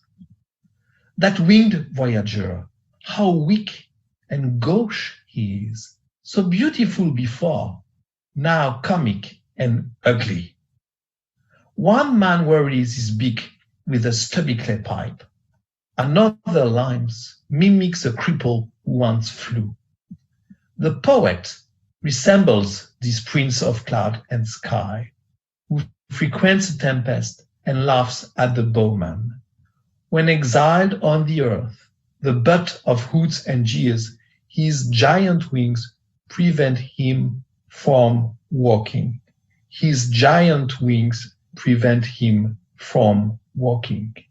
This is, I think, Beautiful. This is, I think, a very nice image to understand the problem that international organizations are now facing. International organizations, especially at the universal level, are very noble, ambitious, attractive, and they remain attractive. So many of my students turn to me each year and tell me, Professor, I would like to work in an international organization. How could I do that? So, and it's not always easy to work in an international organization, but I can feel that international organizations remain very attractive. And yet, they are also very deceptive. And the COVID-19 crisis shows it, often, they can't fly anymore. There is a difference between their ambition and their realization. Why is it so? It is so, I believe, for a number of reasons. Internal reasons, that is, reasons which can be understood if we look at the way international organizations work, but also external reasons, that is, how international organizations are perceived by the outside world. Let me start with the internal explanations. Why is there this kind of distrust against international organizations right now?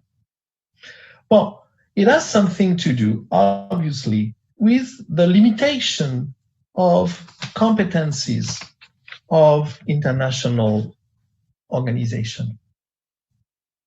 Neither the WHO, the World Health Organization, nor regional organizations had, legally speaking, had the power to impose on state a rapid reaction to the COVID-19. The only body in the world which could have imposed a reaction is the Security Council. But as I have said earlier, the Security Council remained completely silent on that crisis. That situation reminds us of an internal limit to international organizations. International organizations can only do what the member states have authorized them and entitled them to do. You may remember the International Court of Justice advisory opinion in 1949 on Comte Bernadotte, the Comte Bernadotte advisory opinion. In this very famous opinion, the court explained that the United Nations as an international legal personality. It is an international person which has the possibility to claim against a state, even a non-member state, because at that time, Israel was not a member of the United Nations. So it's a very strong statement. The court, in that opinion of 1949, of 11 April 1949, the court says something which is very strange. It says, the UN has a legal personality, but it is not a state. And it is not even a super state, whatever the meaning of this expression. It's not me who say that, it's a court. In 1949, the International Court of Justice says the UN is not a super state. It's not a federal state at the universal level. What does that mean? It means that after the Second World War, some states, the US and a few others, feared that the UN could evolve as a kind of world government, a super state. Today, 70 years ago after this, today it would seem ridiculous to defend the idea that the UN is a super state. We all see that the UN and other international organizations are only what member states want them to be. Outside the realm of their competencies, they are nothing.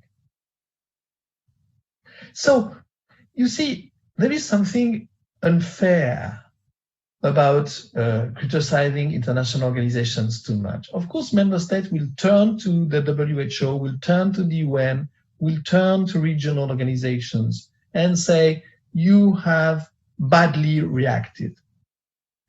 But in many instances, the same member states had refused to give to the international organizations the competencies which could have allowed them to react properly to the situation. You see, that's even true, what I say, that's even true for the European Union. As you know, the European Union is a very strong and powerful organization.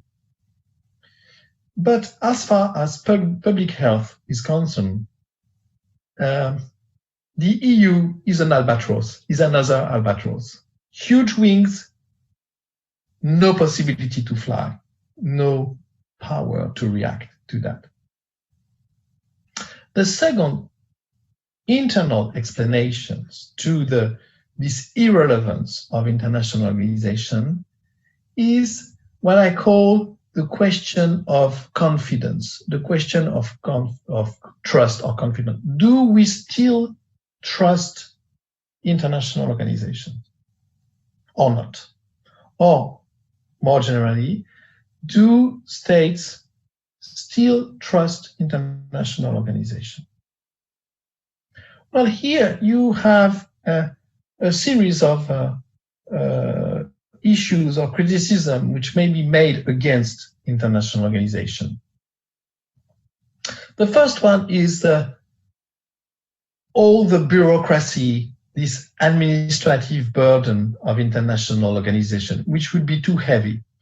But I will not develop that because for the sake of time, but also because I don't think that in the COVID-19 crisis, there has been anything of a kind of a too heavy bureaucracy, which would have made it impossible for the organizations to react. If we take the WHO, for example, once they took the problem seriously, they actually took it very seriously and were very good in sharing the knowledge about the disease, in giving advice to states, wear masks, test people as much as you can. So you see, once the reaction started, they were actually quite good in reacting.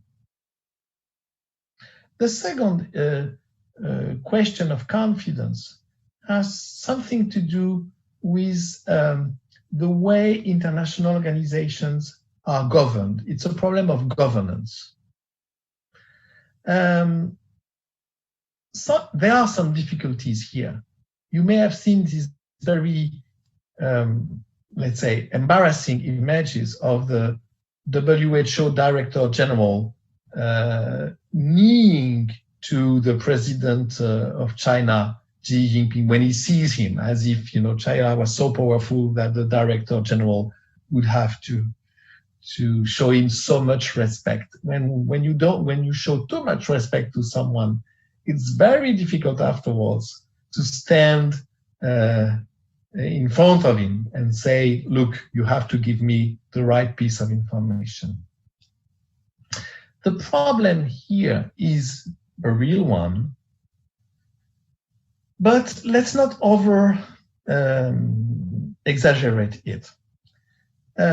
In my view, the real problem here is that, for example, the UN Secretary General, the United Nations Secretary General, has something of it's like a pope, if you want, a non-religious pope. Sometimes, because of the personality of the Secretary General, he will be the highest civil servant of the organization, of an administrative kind. In other circumstances, the Secretary General will develop some kind of political, charismatic skills. That was the case for Kofi Annan, for example. The current Secretary General has this kind of charisma.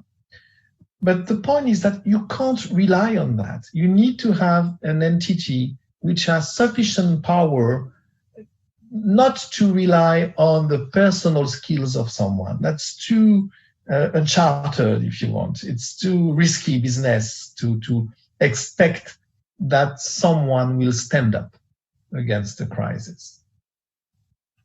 The third element, and the last element as far as this question of confidence is concerned, is the feeling of a lack of accountability by international organizations. It seems like international organizations always, or very often, let's say, very often try and escape their accountability. They don't assume the consequences of their actions, of their conduct. A very famous example of that is the reaction or the lack of the reaction by the United Nations to another pandemic, the cholera in Haiti pandemic in 2010. In that pandemic, as you know, the United Nations were suspected of having spread, of course, involuntarily, the cholera in Haiti after the earthquake in Haiti in 2010. And the UN refused to assume any kind of legal responsibility for that pandemic.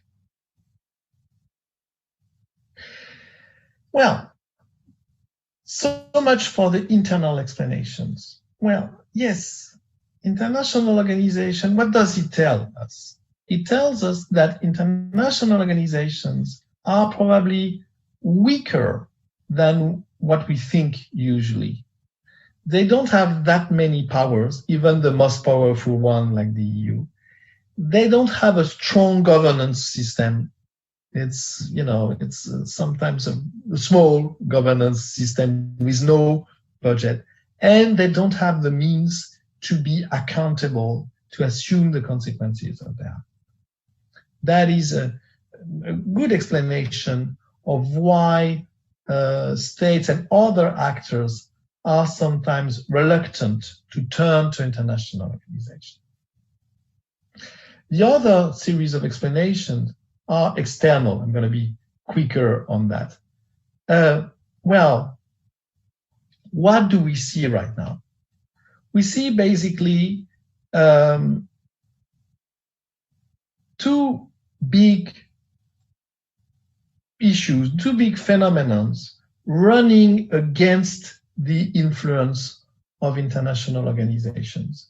The first one is we live in a time of return to sovereignty, return to isolationism.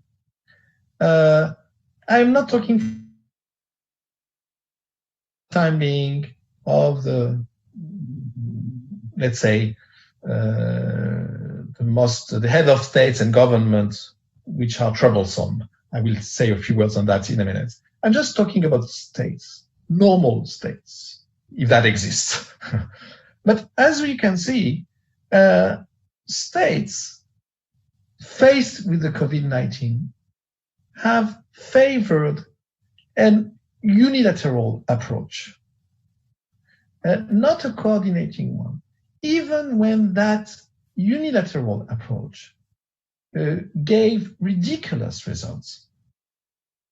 There have been instances where security and intelligence service almost have fought, almost fight in the airport, on the tarmac of the airport, to get some masks which another state wanted to get.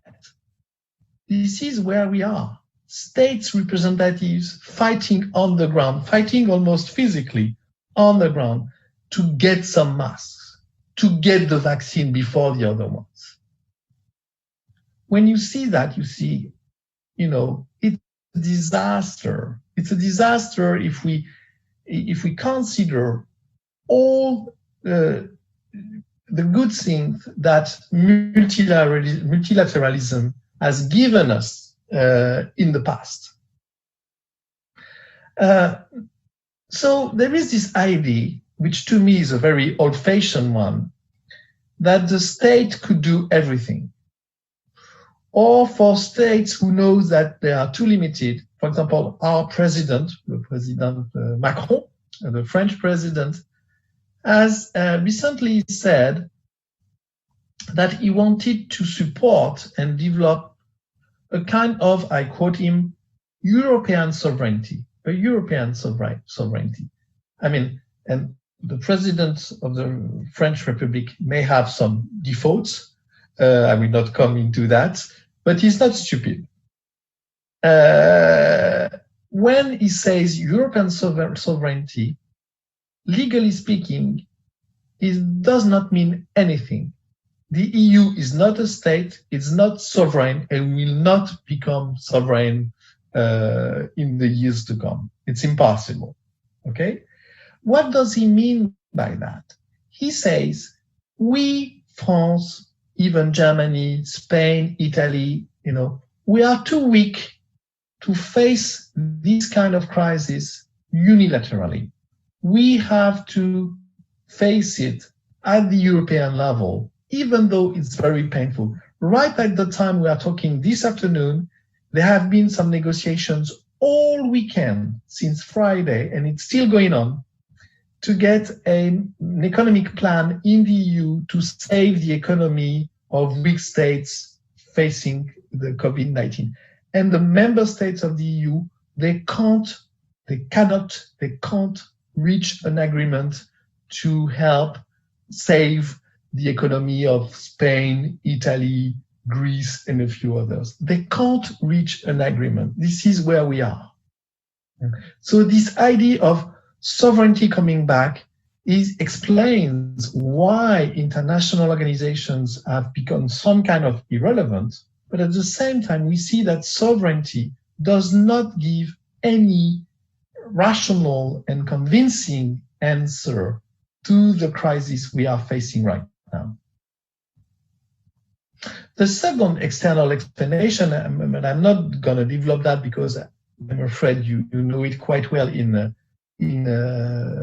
Brazil, is we see emerging what I would describe as a very selfish and privatized global society. selfish, it's all the populist governments. I don't want to make any political comments which may be embarrassing, but some of the most important or noisy leaders in the world, let's put it this way, some of the leaders who make the more noise are populists, who basically have a same line of language. We don't want international organizations anymore. Trump decides to withdraw the United States from UNESCO and now from WHO in the middle of a huge public health crisis in the world. Other states, as you know, don't want to pay anymore for international organizations. This idea that it's not only a sovereignty issue, it's a question of confidence and of truth. These leaders basically say what international organizations tell us is untrue. And that's a real problem on which I will come back in a minute as a matter of conclusion. Last point here. In French, we have an expression which is La nature a horreur du vide. Nature hates the vacuum, the emptiness. It means that if international organizations are not able to fill the gap, to react to a crisis such as COVID-19, other actors will step in. And we already can see that. Let me give you a few examples, 2 examples, a good one, if I may say so, and a bad one. The good example is the influence of the Bill and Melinda Gates, you know Bill Gates, of course, the Bill and Melinda Gates Foundation. So Bill Gates, the founder of Microsoft, one of the wealthiest men on earth, and his wife have decided to, contribute their money to health programs in the world. It's very good. It's very generous of them. But at the same time, this kind of private financial effort has a strong influence on the health programs developed by WHO. So it's not like it's neutral. Here you have a private individual who is able, because he has the money to do so, to influence public health programs in the world. And that's, in my view, as a matter of principle, it's a problem. The second example, the last example, the bad one, is pharmaceutical firms, the medication firms like Sanofi, the French one. Well, these are private economic entities. They go where profit appears most secure and biggest. Sanofi say, I will deliver the vaccine first to the United States because they pay. So that's a problem. On the one hand, we have the General Assembly of the United Nations calling for world coordination to give access to medication and to vaccine. On the other hand, those who are researching on this vaccine medication, and we may find and will produce this vaccine, already say, even though we don't have the vaccine yet, already say we will give that vaccine first to those who pay. What about Africa? What about some parts of Latin America, Asia, where you have some very poor communities? When will these people have the possibility to get proper access to medication and vaccination in the Brazilian favelas, to give only one example? Now, let me conclude, I have talked too long, with some words of optimism. let's look for the phoenix. Let's forget about the albatross and look for the phoenix, that mythical bird which regenerates from this, from its ashes. I think we should not have too high expectations for international organization. One part of the problem is that we expect too much from them, more than they can actually deliver. And we also know that it's almost impossible to reform the system. Of course, we can make some reform on the specific part, but a general reform of the system is almost impossible. Let me show you a second document very quickly. Here we are. Up. Here we are. So here, what you have, I hope you can see it, it's the official text of the United Nations Charter, the 1945 San Francisco Charter. Let's have a look at Article 108 and 109 of the Charter. That is the provisions on the possibility to amend or to revise the Charter, the treaty. Well, if you look at these two provisions, 108 and 109, you see that it's impossible to reform the UN system without the approval of the 5 permanent members of the Security Council. They have, one way or the other, directly or indirectly, they have to accept the revision for the revision to come into force. Okay. Well, when you get that, when you see that, you understand that the system is almost impossible to reform. Today, it's almost impossible to get the agreement of the 5 permanent members of the Security Council to get a significant reform of the system, in particular, a reform of the Security Council itself. So let's not have too many expectations on international organization. We can't really change them. We can't really reform them. And in a way, it also means that they will stay. They will not disappear. The United Nations will not disappear. It will stay there. So as it is, with its weaknesses, but also with its experience. And this is where we can actually reflect on the ways to improve the system. There are different ways to improve the system, and I will give you 3 of them. The first, to finish, that's my last words, promise. First, the first way to improve the system is to improve the legitimacy of the system. Identify common values common to the whole community.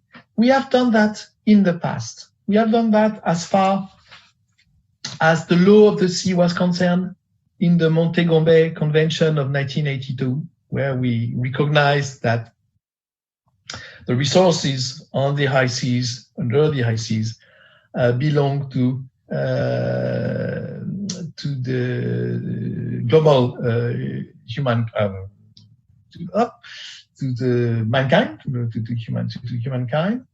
We have done that more recently as far as climate change was concerned. We have created this intergovernmental panel on climate change. Why not creating an intergovernmental panel on public health today? That is something very feasible, and having scientific experts giving us objectively a picture of the reality is something that would be very significant and would enhance the legitimacy of the system. Just to fight against this idea that international organizations do not tell the truth. They do. Second way of improvement, enhancing further the effectiveness, the efficiency of the system, not the legitimacy, the efficiency of the system. Well, international organizations are very good at doing technical things, as in providing us with statistics, for example, objective statistics of what's going on. And that's very important. We can't form a sound political decision or economic decision without good statistical picture of the situation. Let's work on that. Let's give an international organization means to improve their statistical skill, to give us the technical aspect which states often lack. Only a few states have the scientific expertise to follow pandemics of such a large scale as the COVID-19 pandemics. Very few states in the world have the possibility to react to that and to have even a good picture of what's going on. How many people are infected? How many people have died? Where are they located?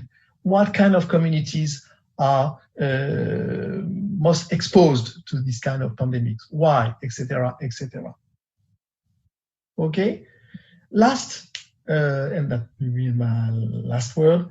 We need to develop the system of accountability of international organization and of monitoring.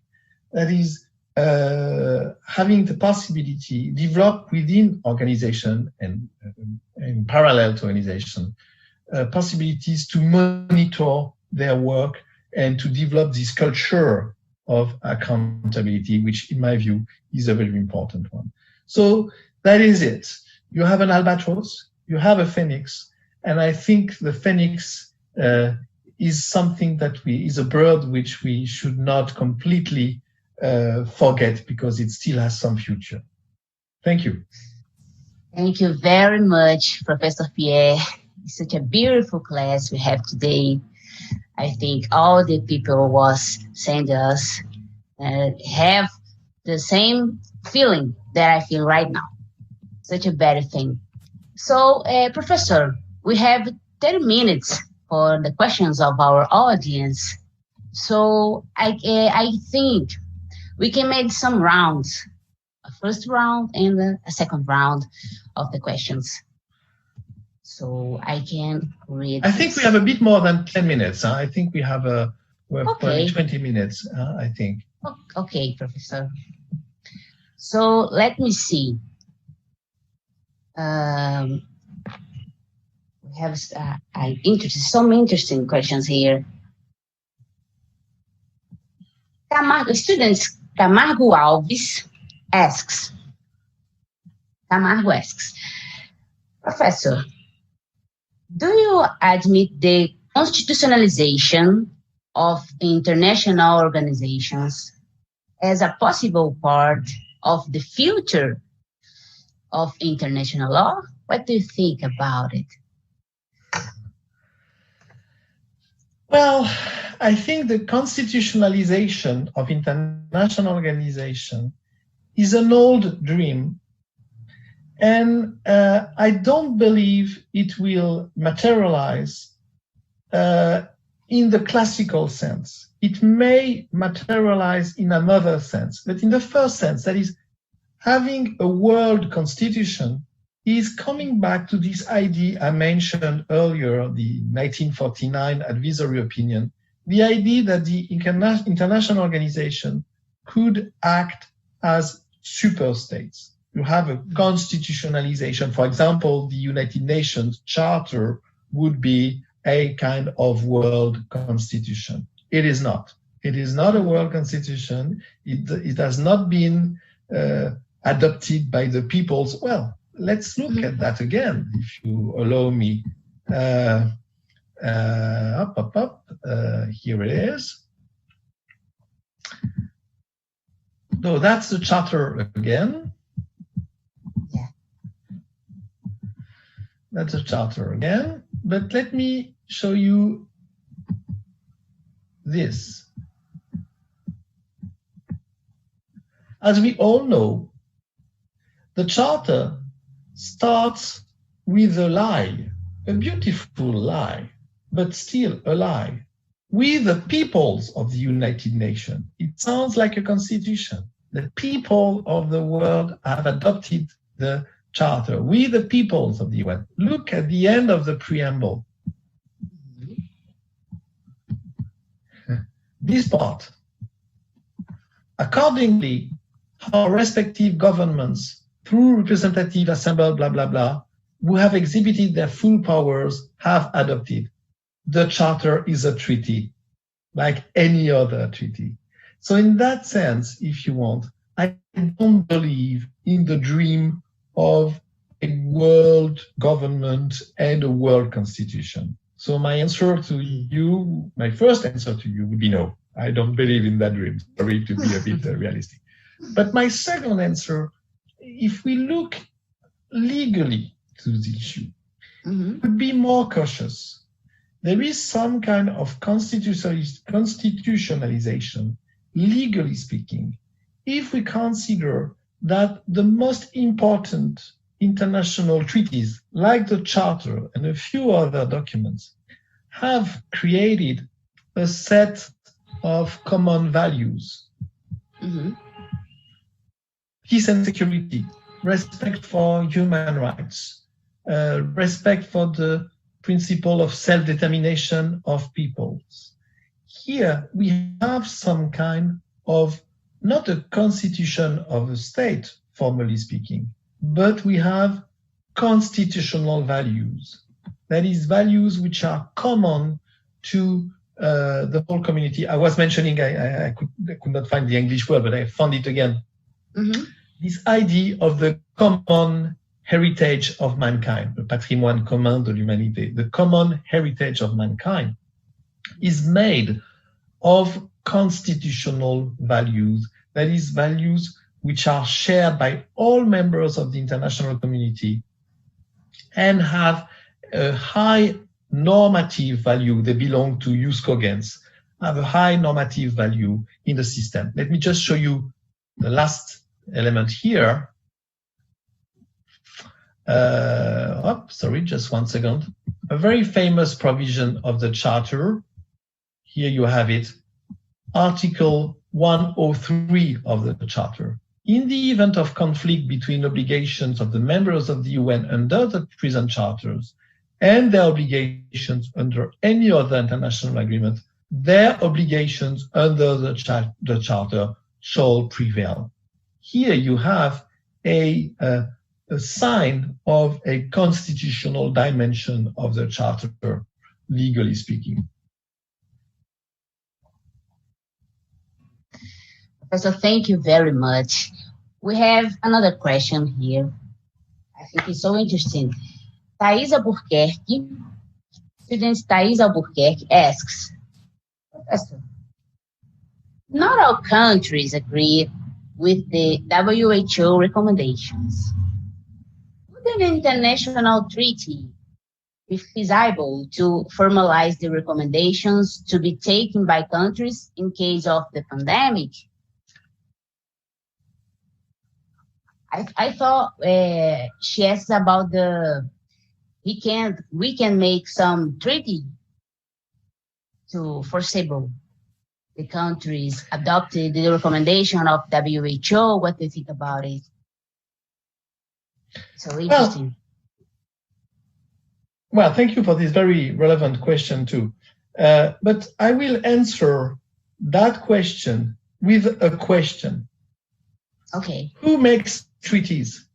you say, Professor Andrade, we could make a treaty, or the students say we could, but I am only a professor. I don't make treaties. I have my own ideas about treaties or what they should include, how they should look, but I don't make treaties. States make treaties. States draft treaties. So it's not like, oh yes, let's do a beautiful treaties to, if you want, give some binding power to the World Health Organization recommendation. I'm sorry to sound a bit pessimistic, but states just don't want to do that. Treaties are old-fashioned. They don't want to engage into multilateral treaties anymore. Look at the Paris Agreement on climate change. We're not even sure it's a real treaty, and the US say it's not a real treaty anyway. So states are very reluctant to engage into the treaty exercise. But I don't think that a treaty would solve anything. What we need to do, that's why I concluded my intervention with the emphasis on monitoring. We have, legally speaking, all is in place to adapt our policies. The WHO has, as you all know, an international sanitary regulation system. It makes recommendations which have to be followed by member states one way or the other. The system is in place. We don't need to create a new system. We need to make the system more efficient. That is, we need to remind the member states that they have to comply and to apply this system of recommendations. Okay, so just to summarize, let's not enter into the nightmare of negotiating a new treaty.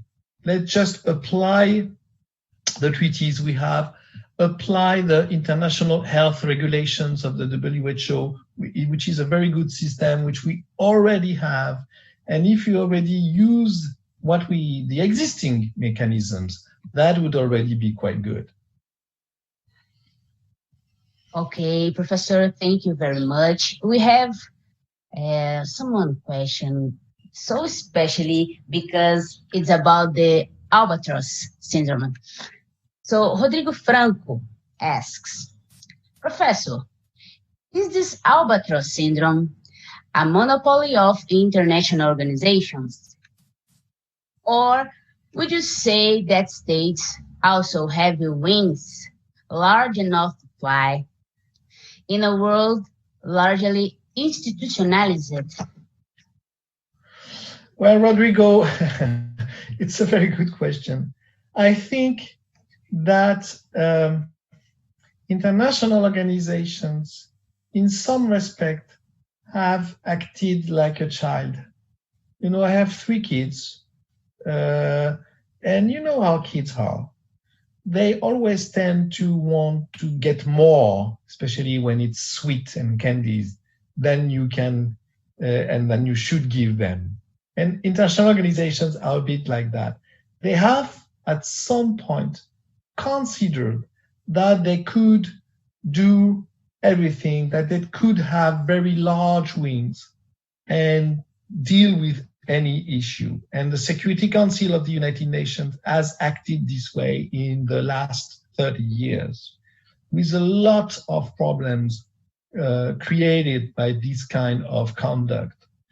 So what I find very interesting in this crisis, in the current crisis, is that it shows that the over-ambitious international organizations don't work. They don't have the means to work, and this is not what the members of the international community want. But that does not mean that we should throw the whole system of international organization and multilateralism in a basket and forget about it. Not at all. I think that we need to reduce the wings. We need to make it more modest, to make it more relevant. They are still useful. the international organizations, tell us exactly what the problem again is, which are the human communities which are most affected by the crisis and so on. And this is what we need to work on. Okay, so I think international organizations have a responsibility in what is going on. They have given us a dream that they could do everything and act as a world government. And today we see that this dream does not materialize. It does not correspond to reality. So let's come back to reality. International organizations can only do what we allow them to do, what states allow them to do, and we should start from there. I totally agree, Professor Budu. So we have someone question. So interesting too. Fernando asks, Fernando Porto de Sá. Professor, if international law remains largely the same regardless of the pandemic, which role can the international lawyer play in this new landscape of multilateralism? What do you think about it, please? Well, that's a very good question. It's a very good question. I think because it's a very good question for me as an international lawyer. What can I do as an international lawyer? And I think that to answer that question, we need to understand better what international law is and what it is not. To the former student, I replied, I am not making treaties. We are not making treaties. So we are not the legislative branch. We are here to understand what law is, and to put it very simply, international law to me is our common language. This is the language we all talk in the world, and we all understand to find common solutions. So we international lawyers, how can we help? We can help by designing rules which are the most effective to answer this kind of crisis, and by having an open vision of the tools we have. The treaty, I may be wrong, but for the reasons I've already explained, I don't believe that much in treaties right now. I would refrain from negotiating a treaties for years and years, and I would work on the basis of soft law instruments. They are soft law, they are not binding, but yet they are here as a kind of common language. So law does not solve problem. It's not its role. The law does not solve problems, it helps understanding them, putting words on issues to help solving them. That is what we need to do. And this is already a huge task, okay? So let's work from that understanding. What can we do? Help states talking the same language, reminding them of what we have in common, what the law recognizes as what we have in common. That's already a lot. Okay, Professor, thank you very much. The last question, but not the least, we have one question interesting too. Marina Marra asks, Professor, what is your opinion about leaders who underestimate the COVID-19 crisis and focus more in the economic problem rather than taking the health measures indicated by the WHO? Is the last, unfortunately. Well, that's not the least, as you said, and thank Yeah. Marina for her very difficult question. What I think personally personally of these leaders does not really matter, but as you can guess, probably, I think that this kind of reasoning is a disaster, of course. Because the disaster is to oppose a public health policy with economic consideration. I'm not saying that the economic side of the issue does not matter. It matters very much, but it has to be combined with the public health situation. Let me give you a broader example. As you may know, the whole system of international investment law has been created initially to protect the private investor from the power of the host state, the state hosting the investment. In recent years, we have seen a shift in the balance of international investment law. The private investors, and that is true in Latin America sometimes, the private investors are sometimes more influential than the host states, than the sovereign states. And I think that the current crisis helps us reflecting on the balance to be found between the financial, economic requirements, exigencies on the one side, and the public health in common interest on the other side. We need to be able to give the possibility to a state to say, no, I am not going to maintain a privileged treatment for that investor because I have some public health system to protect. So my answer, Marina, is these leaders are dangerous, but the legal answer is that I come back to what I said minutes ago, we have the tools, we have the legal tools to show that we have the possibility to strike a fair balance between the various kind of interests which are at stake in the current crisis. Thank you very much, Professor Pierre. It's such a pleasure to hear you. Your lesson today was very important to us. And I hope your Paris Saint-Germain have a good luck. I'm not too much into Paris Saint-Germain. My club is another one. It's not. Hey, what other club? I thought it's Paris Saint-Germain. You say Neymar.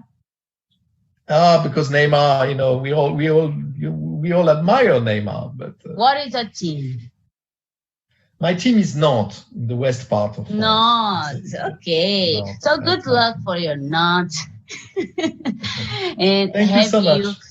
It's such a pleasure for me, Professor. Have you a nice day. Okay, be careful. Stay with your family, and so I hope we can. I hope we can have you with us in our times in Cedin, in another way, and I hope you come here to Brazil when this crisis. I would love to come back to Brazil. I hope I will come back to Brazil as soon as it is possible. Really, don't invite me, because if you invite me, I will come, definitely. Okay. So, and I want to say thank you to all the students for their participation. Take care. Take care of yourself. Be cautious, but also keep optimistic. We, as I said, as international lawyers, we have a lot to do. International law is our language. So we have a lot to do, and we will have a lot to do in the coming years. Yes, Professor. Very nice. Have a nice day, Professor Pierre. Such a pleasure. Thank you, Mayra. Bye-bye. Thank you so much. Bye-bye.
Okay.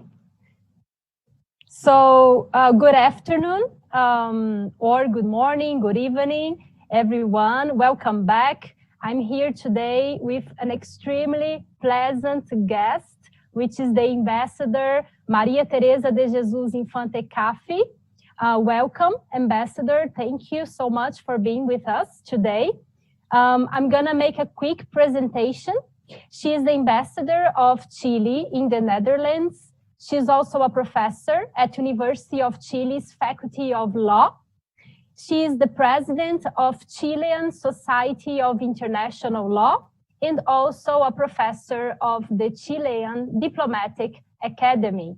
So she's gonna be with us for 2 days. We're gonna start today talking about biodiversity beyond national jurisdictions, a regime emergence in the law of the sea. Welcome, Ambassador. So I'll pass it on to you. Thank you very much. Your microphone is off.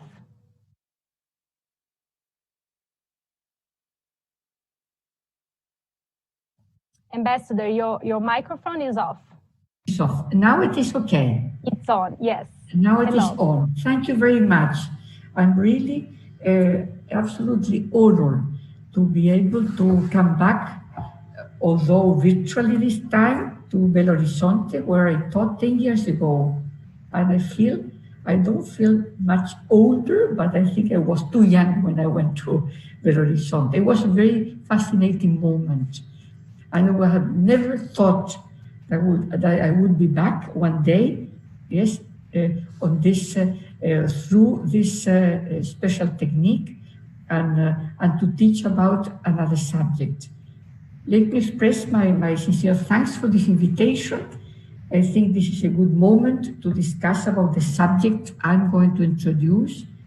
Negotiations are ongoing, but they have been, to some extent, subject to the limitations and constraints put by the pandemic.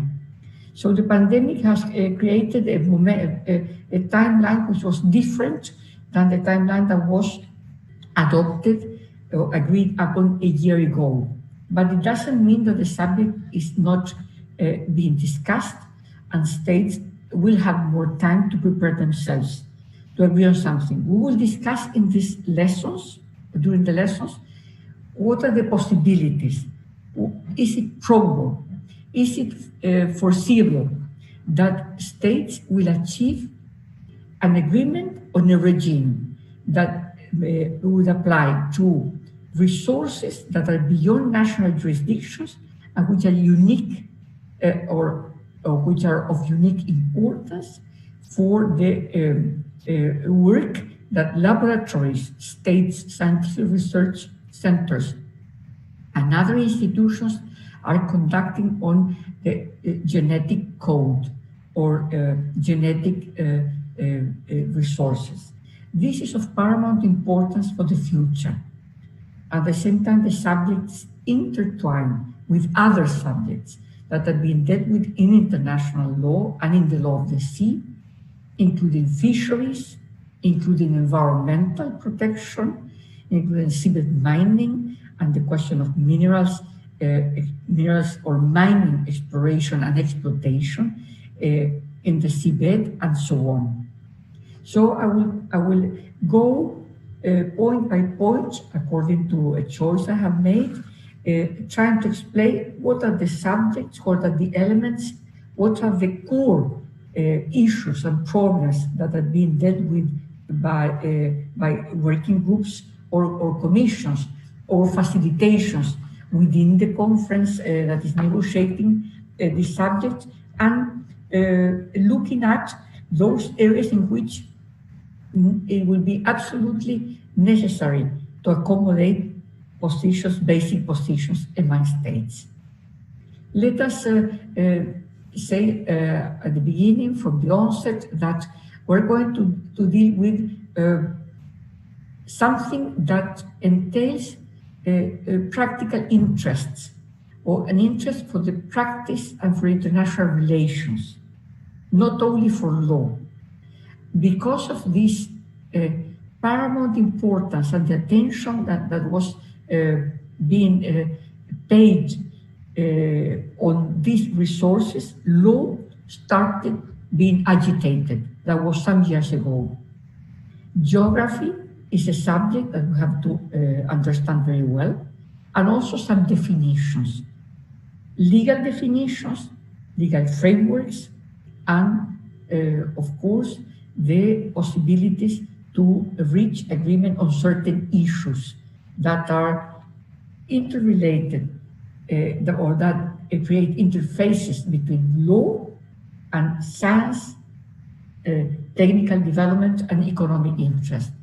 Let us share, let me see, share on the screen this, what is the, let me see, I would like to do this. Oh my goodness. I have done it a moment ago. Now it is. I would like to share this, share screen. With the participants, are you looking at it? Yeah, now you have it. It is a world, it looks very simplified, where the national zones are depicted, the economic zones. We also have to include the idea, of course, the concepts and the application of the continental shelves. You see some shady areas in which, of course, the depth of the sea is lower, continental shelf, up to certain limits according to the criteria that are applied in each case. And islands surrounded by, of course, some maritime zones. Well, all the rest, the blue area, is the area that has that is receiving the attention of states in order to look at what happens, what to do with resources, living resources that inhabit those areas, most of them in very close relationship with the seabed and with the seafloor, sometimes in vents of the seafloor, and the question of not only of access, the question of collection, but also the question of entitlement, the question of the right to have access and what to do with those resources. Are we going to be subject to an obligation to share benefits with the international community, with which states, and so on? So this is a good slide to illuminate a little bit what is the size of the problem. So geography is a very important fact. And if you look at the geography, you will immediately note that you will continue to look at this. You will immediately find out that not all of the states are able to have access actually to those areas. Some states have already been active and present collecting samples in those areas, but others have to wait or have to associate themselves or are waiting to receive the benefits or to receive information or to be able to associate themselves on scientific research projects.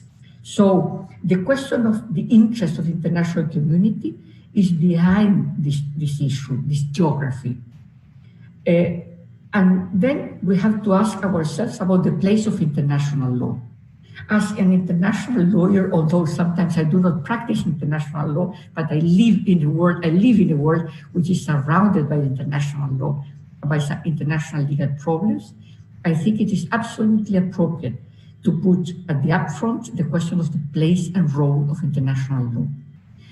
Are we satisfied with the norms and frameworks that are already available, that are in place, the way they function? Do they provide the right answers? Do they attract more participants, or are they restricted or only confined to certain states? And how do states share the responsibilities within those frameworks? So international law is a big area to dig in and to question, to put before us and to say, I'm going to interrogate you and I'm going to work according to international law to provide responses to these queries.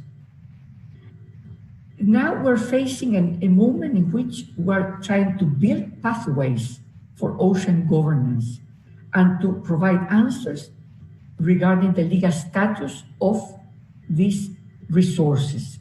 We're going to look at a definition of resources that we're going to speak about. Ocean governance. Why ocean governance? Because it is because of the interest to prevent collisions in the future in which the interests of some states will be better served than the interest of other states. Another point is that this is a res communis. If it is an area of common rights, of rights for everybody, or for a common entitlement, how do we translate those common rights into practicalities, into current access, into the possibility to having benefits, and at the same time the right to keeping the right to participate in decision making. This is something which is very important. We will leave for the second lesson specific issues in which we will see the debate, the ongoing debate, different formula to answer this question, ocean governance. The idea is to look at the possibility for international law to look at a legal set of rules defining the way states can participate, responsibilities that are attributed to certain bodies or committees or regions to deal with special issues. And the question is that what are the duties and what are the regulations provided for under the articles that are going to be negotiated or are currently being negotiated. Here we have a starting point which is absolutely it is a structural starting point, and it is an abstract one. It is a simplification. One way to look at the subject is from the common heritage of mankind approach, which looks at the commons in a way in which there will be, or there may be some freedoms, freedom of scientific research, for example, but you cannot collect goods, you cannot access goods without having an authorization by an international entity. Common heritage of mankind governance model. If we take the definition that is in the UN Convention on the Law of the Sea, it is Article 137, we see that common heritage of mankind means that no state shall claim or exercise sovereignty or sovereign rights over any part of the area or its resources, nor shall any state or natural or juridical person appropriate any part thereof. So no appropriation, no sovereignty, no individual property, no sovereignty. This is the core, these are the core elements of the common heritage of mankind definition. It may have, of course, certain developments regarding the institutions that it entails are developed on the basis of that definition. That is something we're going to look at later.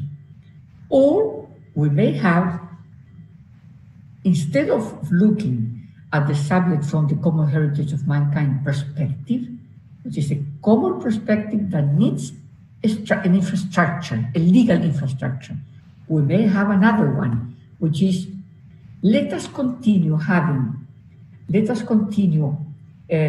ensuring certain freedoms. Freedom of scientific research is the most important one, but let us have a common framework to share benefits. So, or to establish an area-based management system.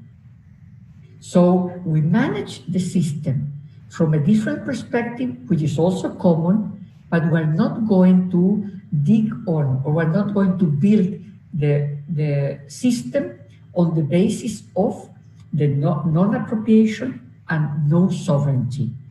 It doesn't mean that you will have the right to impose sovereignty on the seabed and in order to collect the resources. But it is not a common heritage approach as it has been included as it is embedded in the UN Convention on the Law of the Sea in section 11 or part 11 of the UN Convention. So this is something which is important, and from this we define which is the structure, what are the elements that will constitute the structure of a future regime.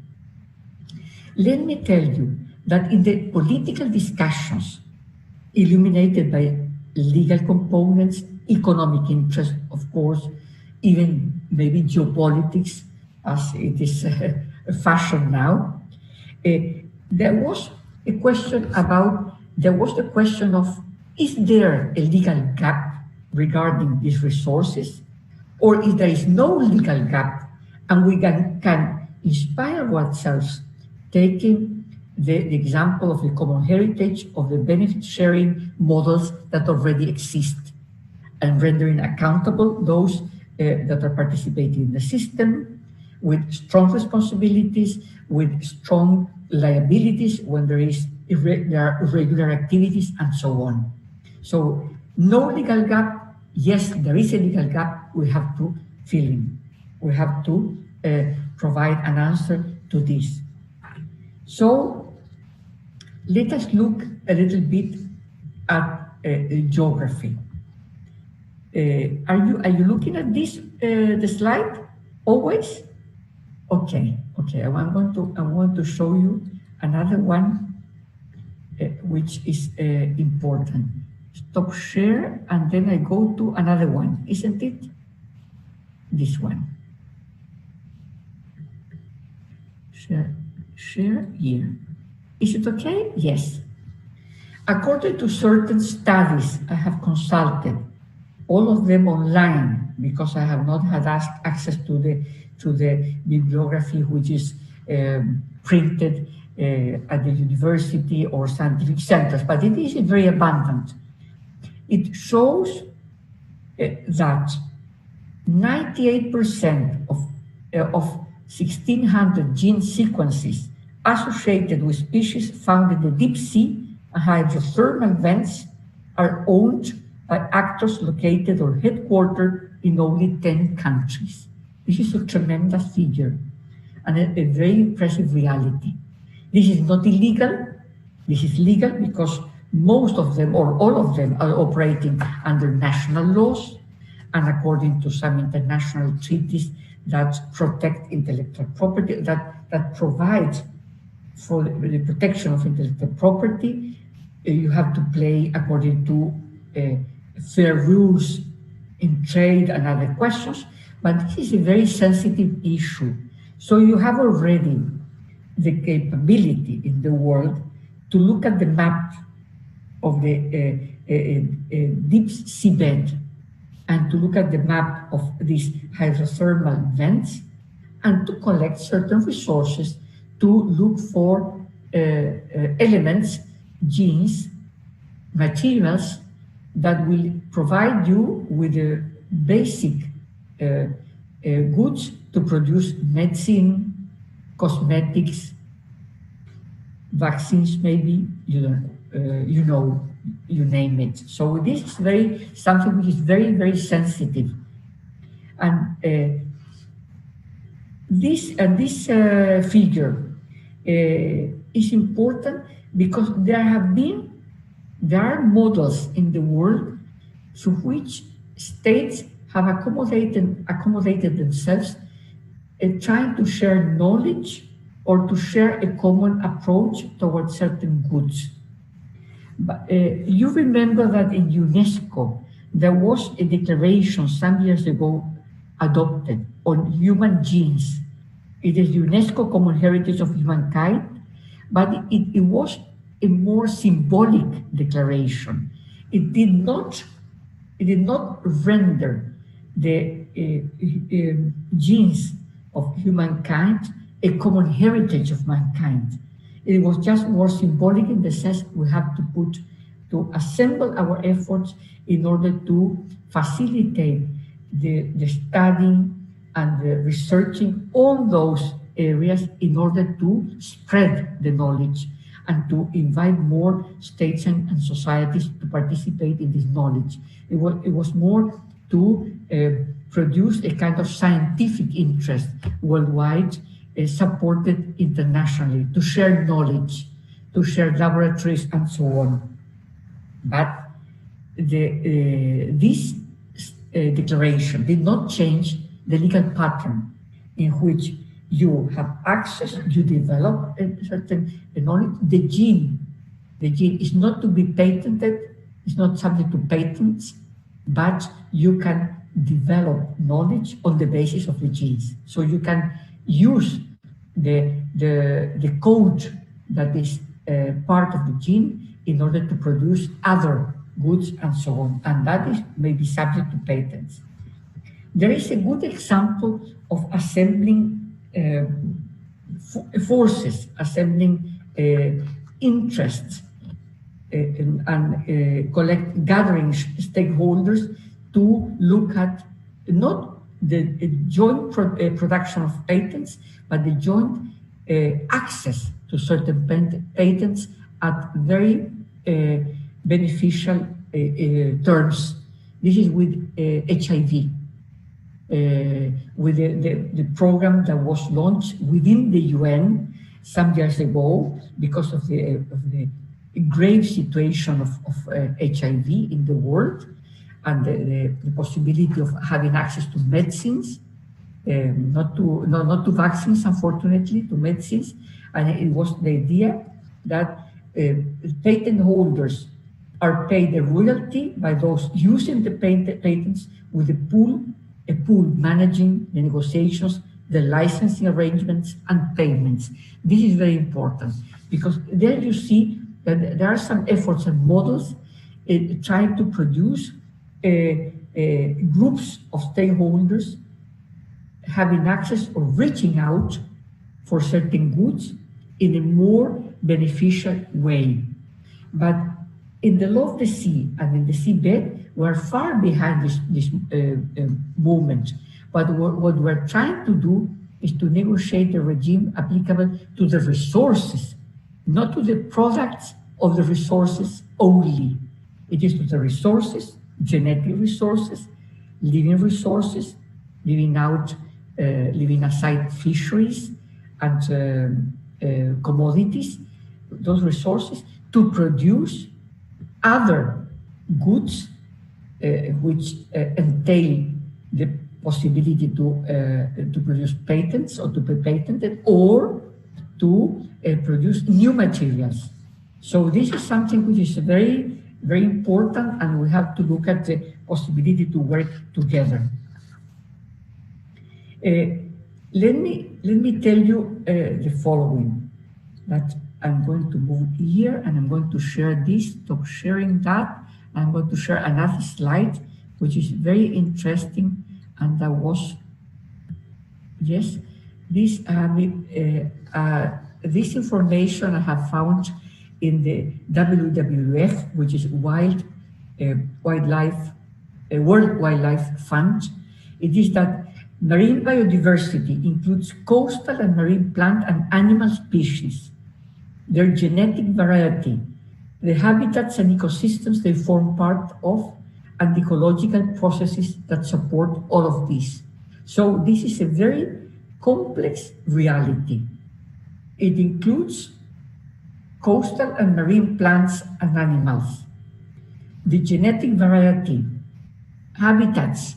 So that is the interrelationship that is found on the seabed with mining or with minerals. that are abundant there.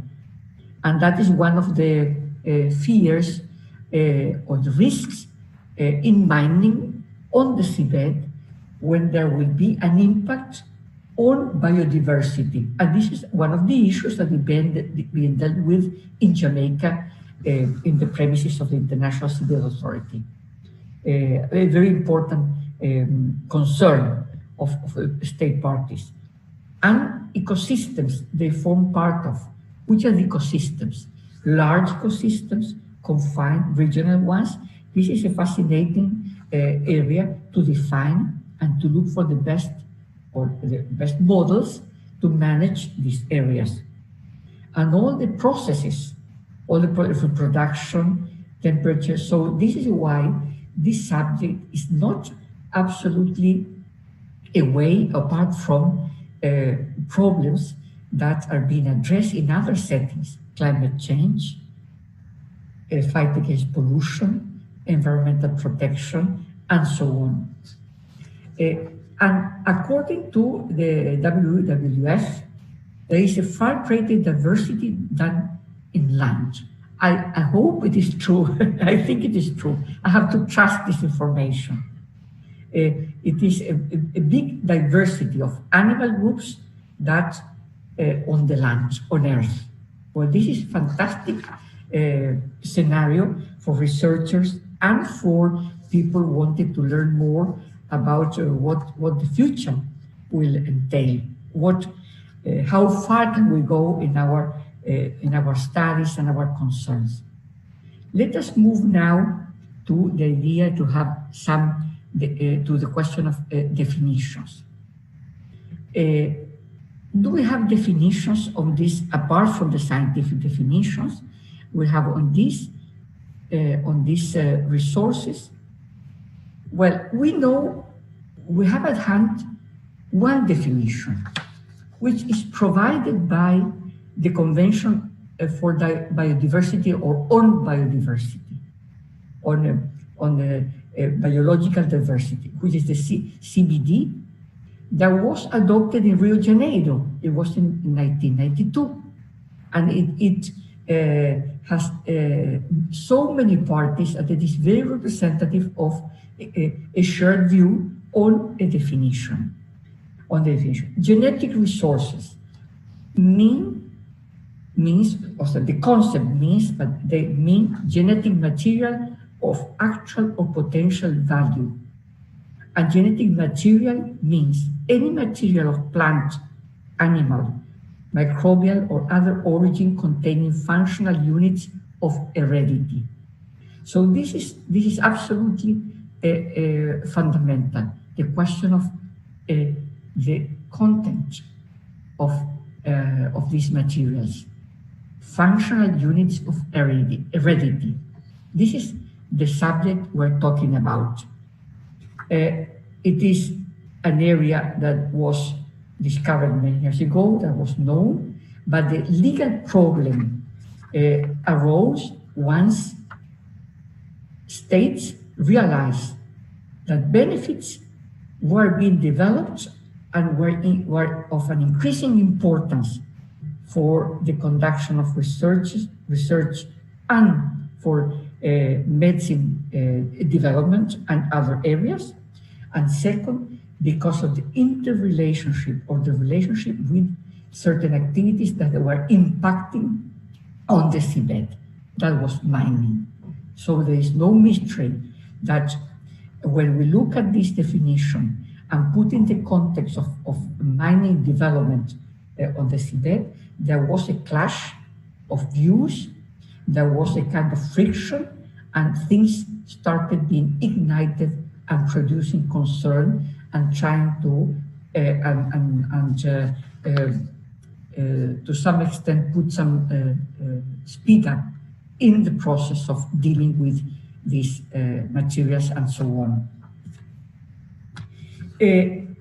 This concept of genetic resources, which are maybe of actual or potential value, is essential in the negotiations that were launched 2 years ago, of essential importance.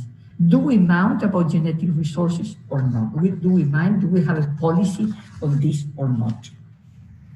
At the same time, on a parallel basis, independent of UN negotiations and the concern about a regime-based access and so on, there is another question. Other activities conducted in the seas, like fisheries, may also have an impact on genetic resources, on these resources inhabiting the seabeds or these hydrothermal vents. Why is it so? Because while fishing or fishing activities may have an impact on the seabed depending on the technical elements that are used in the collection of species. So indirectly, there were other areas looking at the subject at that time. What we see is that a combination of science, technology, concepts that are very keen in the area or for the area of sustainability. It is the question of how to manage areas in a sustainable way when you define sustainability in a very to reach out or to deal with a complex situation. Several stakeholders, several resources, different interests, and so on. These ecosystems, the submarine ecosystems, these seabed ecosystems, high seas ecosystems, are very unique, as not only WWF, other associations, other scientific laboratories and centers have said. These ecosystems show unique conditions in terms of toxicity, pressure, salinity, acidity, and so on. And the research on that is very unequal, as we know. We have seen those that are behind patents in 10 countries. They are not depriving others to have access to the area. But in fact, you don't have knowledge, we don't have the knowledge, we don't have the means, we don't have national policy, and so we're lagging behind of those appetites.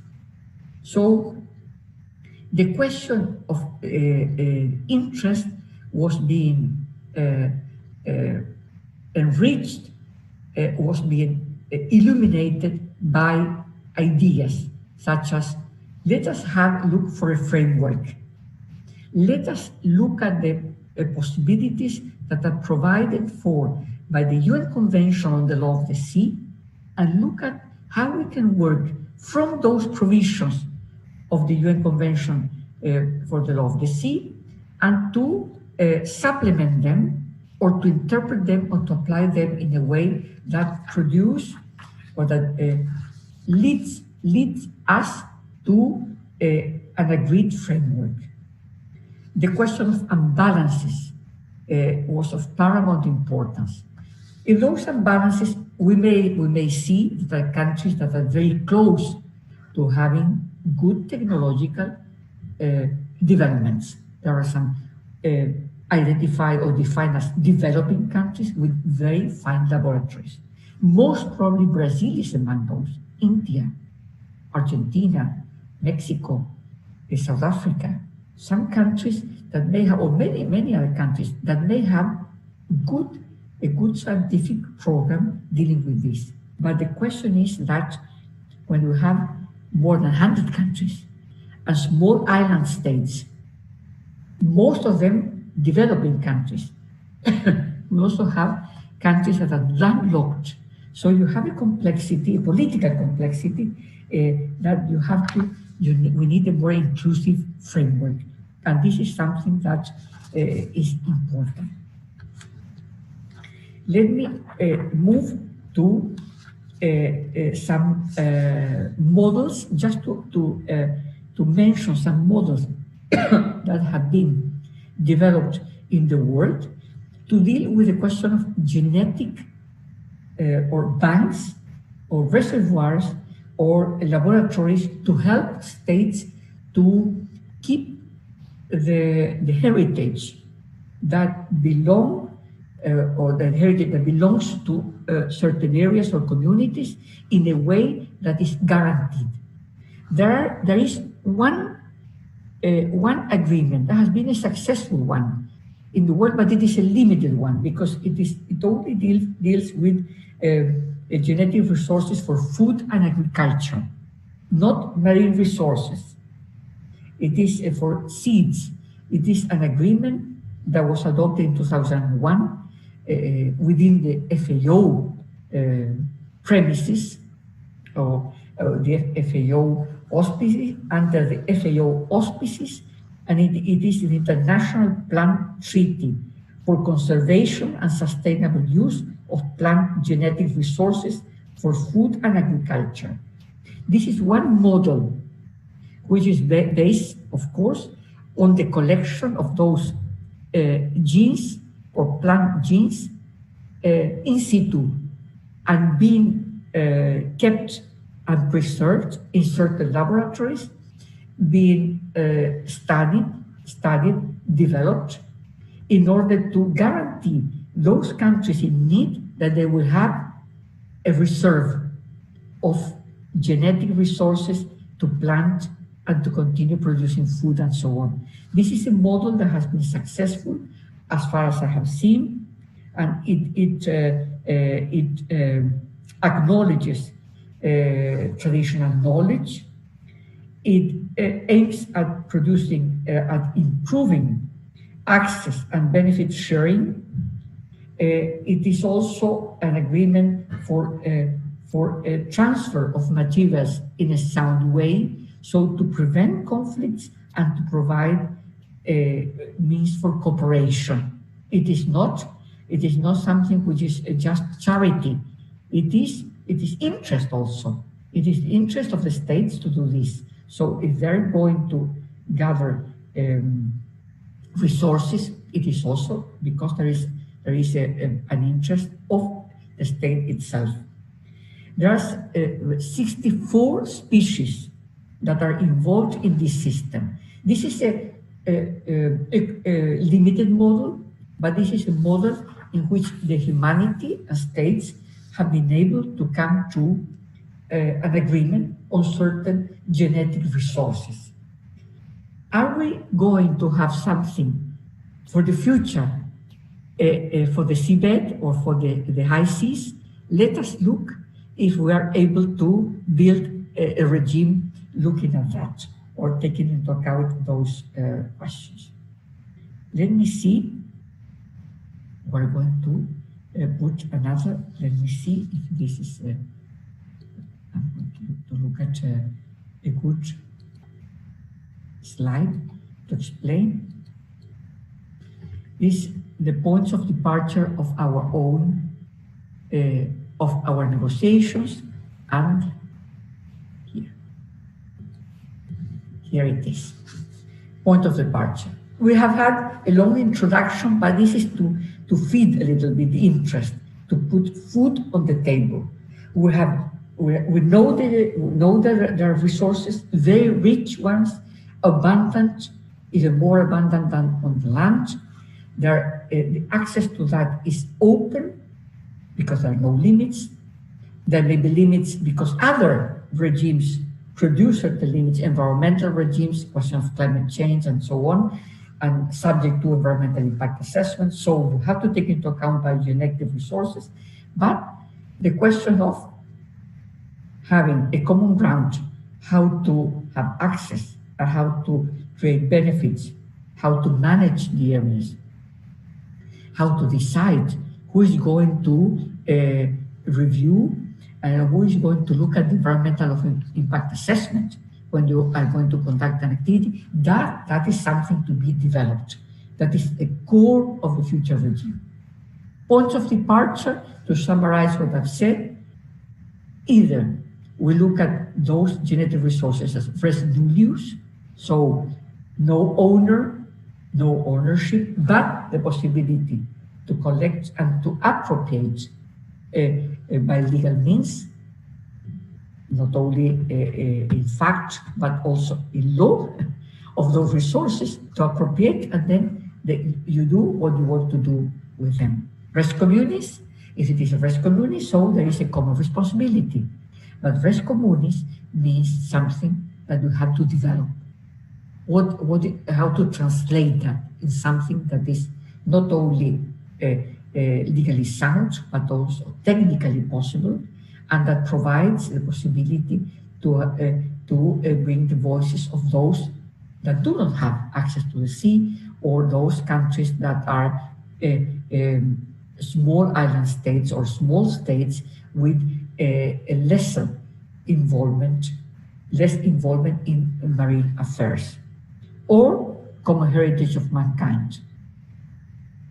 Common heritage of mankind, we said no appropriation, no sovereignty, but it needs a regime. It needs a regime like for seabed mining, where you have a code for prospecting, a code for exploration, and a code for exploitation, which is still to be concluded, is being negotiated. And then we assess that for about 40 years, marine genetic resources beyond national jurisdictions have been of free access. We think 40 years because the development of the technology to have access to those resources and the discovery of the possibilities of those resources when they are beyond national jurisdictions. It means beyond the area that is covered by the Convention on Biodiversity and even the Nagoya Protocol that is to facilitate access to genetic resources and so on. So beyond national jurisdiction, it means an area in which we have a res communis. And it could be also on the continental shelf, beyond the continental shelf when it is beyond 200 miles. I'm going to use the expression beyond national jurisdiction to identify those areas that are subject to a single country responsibility or legislation. And also the concern that was born many years ago. You remember the Stockholm Conference in 1972, which is, well, we have an environment, and this environment needs not only regulations, because states knew about risks and damage produced by pollution, dumping, throwing, and so on, but also because the environment is a complex system in itself, and we have to protect it in a way that will imply more responsibilities and duties incumbent upon states, or for which states will have to respond. So responsibilities that are allocated to states to respond to whom? To others, to other states, to individuals, to non-state actors, and so on. You know, this is like a parenthesis to raise awareness of the question. Maybe you have heard about a philosophical posture that was announced or posted by Judge Veramantri in a case between Hungary and Slovakia about a dam, the Gabčíkovo, Najimaro's project, where he said that the earth is under our subject to trusteeship, and we are the trustees of the earth. So he said that there is an international principle of international law that imposes certain obligations upon states to take care of something that is common, which is the international environment. So that we do not manage the environment, which is common, and we don't enjoy that environment without having taken into account that it is a common good.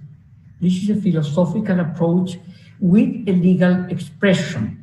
It doesn't mean that it has given place to a new doctrine, but it is a way to enrich or to supplement the question of a common responsibility regarding certain areas that are not amenable to appropriation or a sovereign claim.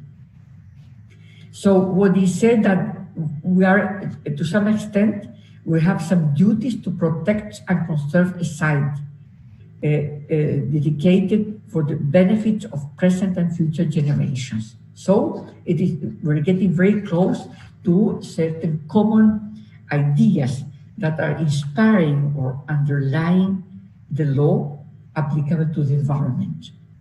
And here it is not the question of protection only, it is the question of having a regime for access and for working after the access with genetic interventions and with the creation of new materials and so on the basis of the materials that are there on the seabed. Let us move to going to look at this. Let me see. If we look at we're going to share this, stop share, and then I share this again.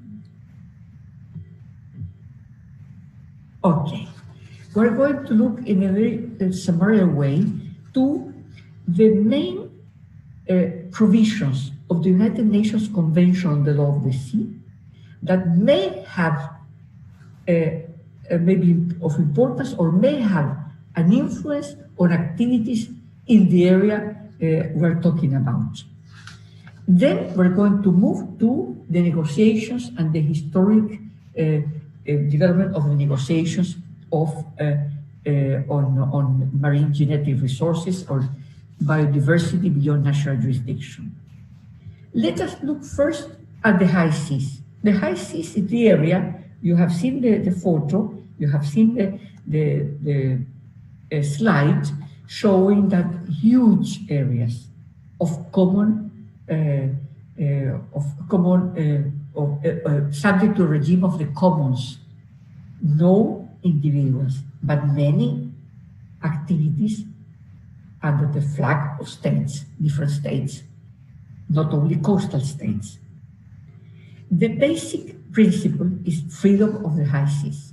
What does it mean, freedom of the high seas? As you know, there are several freedoms that are now enumerated in the article, and among those, freedom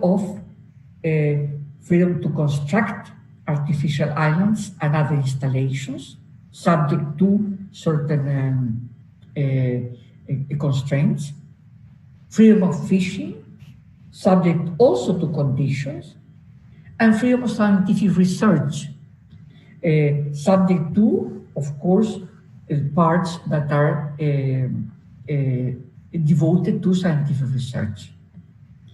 And also, the UN Convention states something, a kind of caveat, which is very important. And it says that these freedoms are not unconditional. So this is a good starting point to look at a possible regime. Why not unconditional? Because those freedoms have to be exercised by states with due regard for the interests of other states in their exercise of the freedom of the high seas, and also with due regard for the rights under this convention with respect to activities in the area. So you don't have unlimited powers to conduct activities in the high seas, because you have to look at, or you have to not only to look at, to consider, you have to pay due regard, which is the legal term, due regard. You cannot ignore what are the constraints, the conditions set up in other regimes that may frame your activity in the high seas, in the scientific research. What are those interests? There may be fisheries, there may be activities in the seabed mining, there may be the laying of cables, submarine cables and pipelines, which is, by the way, one of the issues that is secondary in the current negotiations, but entities, associations dealing with cables and marine cables are very involved, much involved in following the path of the negotiations because of the possible collisions with their interests and current positions. So freedoms are not unrestricted. That is very important. Why and how can you impose restrictions? There are certain restrictions that are already announced by the convention itself. For example, scientific research, peaceful uses, the question of starting stocks, the question also of taking into account protections or, obligations regarding pollution in areas that are protected and so on. And the role of international agreements applicable in the high seas is enormous. This is something that has been growing. We mentioned the Stockholm Conference. We mentioned the Rio de Janeiro 1992 conference that gave place to a major development in environmental law in the world, announcing certain principles, including the precautionary approach and many others, with a special chapter on the seas and so on, and further developments. So those international agreements that were developed and adopted in these years produce a very complex world to take into account. And one of the points that have been made in the negotiations is what will be the relationship between the new regime and the existing agreements applicable to specific areas or regions or species. That is something very interesting we're going to look at, and we have to produce exercises. We have to exercise on this. Which will prevail? You may have problems of parties that are not coincident, not the same parties, but you may have the same parties, state parties to an agreement on conservation of species, living species for fisheries, and so on. Another part, let me see. It is yes, this one.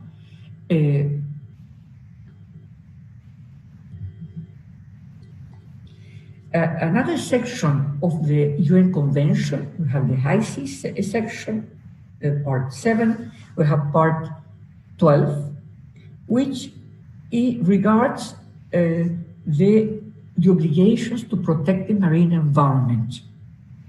These are developments that took place in the 70s, early 80s, that are still very valid and that have served to develop codes applicable to areas that need special protection, for example, polar codes and some others. But what are the basic principles in this respect? It is, according to Article 192, is the obligation upon all states to protect and preserve the marine environment. This is a very important statement. And what are specificities of this? It is the obligation to adopt measures necessary to protect and preserve rare or fragile ecosystems, as well as the habitat of depleted, threatened, or endangered species and other forms of marine life. So there are some core principles that will have to apply to these resources. And with the question is that if there is a dispute, for example, like in fisheries or on fisheries, we have introduced the concept of illegal, unreported and irregular fisheries when they are not conducted in a way that is appropriate according to agreed regulations. in this area, we may introduce the same concepts, and we may say that there has been a damage to a rare or fragile ecosystem that had to be protected or preserved.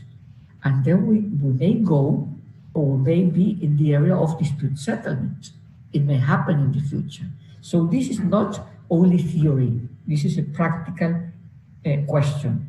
And then the obligations that derive from these principles. It is the obligation to cooperate on a global basis, on a regional basis, directly or through competent international organizations. And the application of these provisions came very soon, were developed very soon. For example, the creation of special areas for marine pollution. Not areas in which you can pollute, but on the opposite areas in which you have to follow a more stricter standards for the conduction of marine transportation and so on. I'm going to move in order to close this area, and then we have questions, or I may continue. Amina, what do you prefer? I will continue for 5 minutes. Good? 5 minutes. 5 minutes. Very good. Very good. You have these MARPOL special areas. We also have the agreements that have been introduced into regional fisheries management organizations, which are very effective. States were reluctant to. Some states, not all of the states, rather to participate in these fisheries management organizations on a regional basis. But then they realize that if you want to protect certain species, you have to associate yourself with others in order to oversight, in order to control, in order to introduce conservation measures, in order to look at the application of common standards. And even something which is very important nowadays, it is to oblige to report and reporting to others. So you provide access from third states participating in the organization, in this management organization, to look at the data you're providing and to create or to facilitate a conversation, sometimes consultations, sometimes contests on the validity of the data you're providing. This is a very important development. And I think I'm very much in favor of looking at this experience, because at the same time, it is a learning experience for some states. I'm sure that for Latin American states, it has been a very important experience to participate among those management organizations in the Southern Pacific Fisheries Organization, together with distant countries coming, not within the economic zone. This is beyond the economic zone. That is the importance. It is on the high seas. Then we have another area in which special areas are being created. This is the case of the International Seabed Authority that has created an area of particular environmental interest, APEI, which is to look at the environmental ingredients of the area to manage minerals or access to minerals. It is in the Clipperton zone in the Pacific. It is the area, if I may say, equatorial area to the north. It is to the west of Mexico, and so, which is a very rich area. This is a pressure of the international community, because you may have mining without having the need to create a especially protected area or a special area of particular interest. And in addition, there have been developments within the Convention on Biodiversity, but this is a convention that do not apply on the high seas. It applies within the maritime zones. but you may have some experiences, and a very important one is to have acquire or to get knowledge as to how to deal with this question. So cooperation on a global or regional basis is ongoing, a very important one. And let me finish with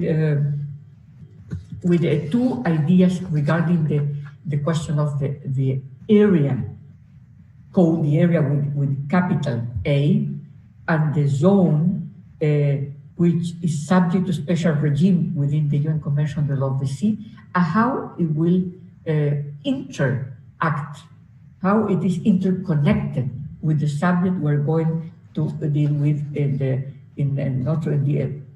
last part of this lesson and tomorrow. You know that the convention establishes a regime, a full-fledged regime, based on the common heritage of mankind approach, no sovereignty, no appropriation, and shared benefits. It is a regime for the exploration and exploitation of seabed mineral resources. And these activities will be overseen by the International Seabed Authority. That is the main feature of the area and Part 11. And so this Part 11 designates the area and the mineral resources as the common heritage of mankind. And the authority, the Seabed Authority, has the mandate to administer the resources and to develop legislation. This is important because we have the question arises whether this Part 11 also envisages the development of rules and regulations for living resources, and regulations or rules and regulations for the prevention of damage from mineral exploitation and extraction activities, and for the conservation of the flora and fauna of the seabed. This is something which is very important. So the authority or enjoys certain powers to look at the question of the impact on the environment due to exploration and extraction activities, and for the conservation of the flora and fauna of the seabed. This is a power that is already entrusted to the authority, but does this power covers the question of access to those genetic resources? One thing is that you have to take into account the conservation of the flora and fauna of the seabed, and also to look at the mineral extraction activities and to see what are the linkages with flora and fauna which is surrounding or confused in the same spot, if I may say.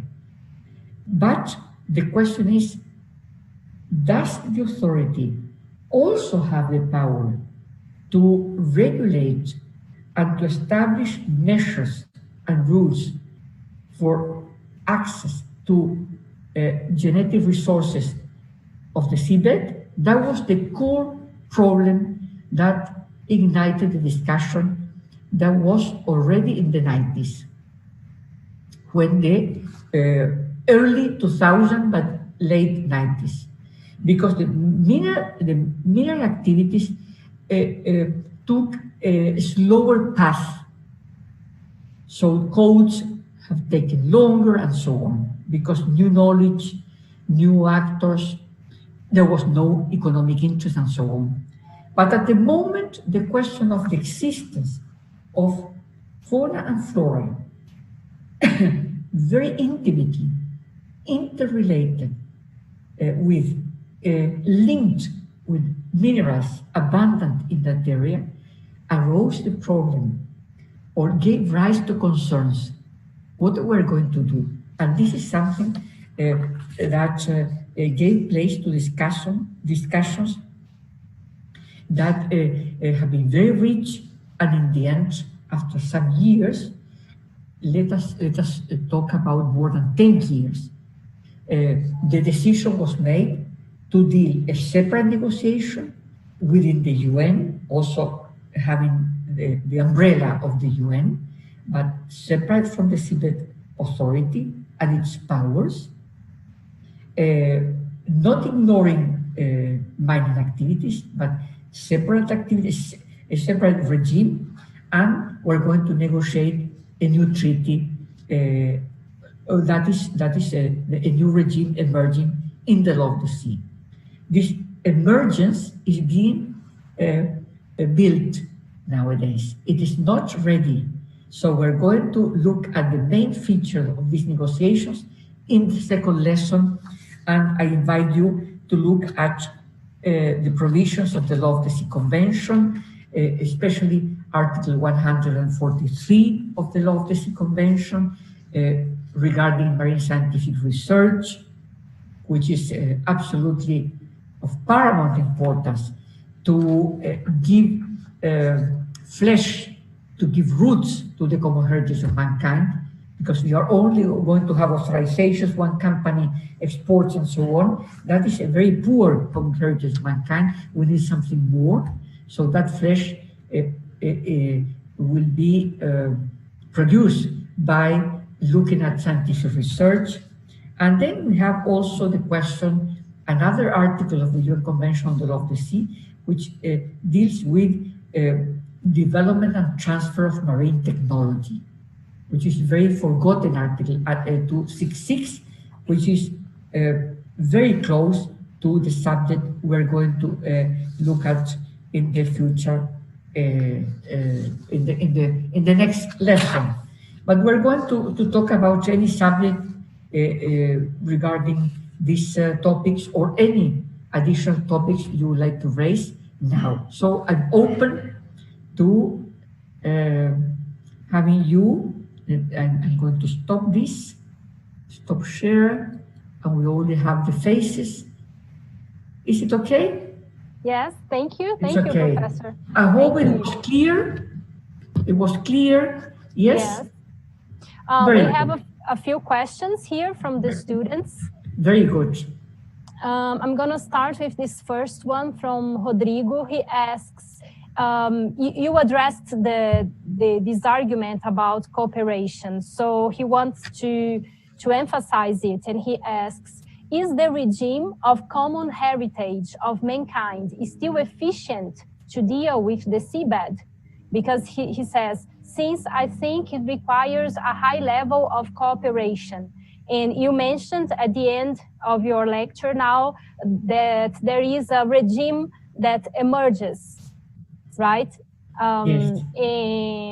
And we've been talking in these days a lot about multilateralism in international law, and you mentioned about this regime that is in emergence. So you want to address a little bit more about it, the future of this regime and how cooperation is going to play a very important role in it? Yes, yes. Should I answer now? Sure, go ahead. Yes, sure. Very good.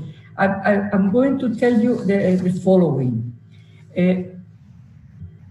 From the experience of the UN Convention on the Law of the Sea and specific regimes set up by separate conventions, for example, the Convention on Biodiversity, for example, fisheries management organizations based on treaties also.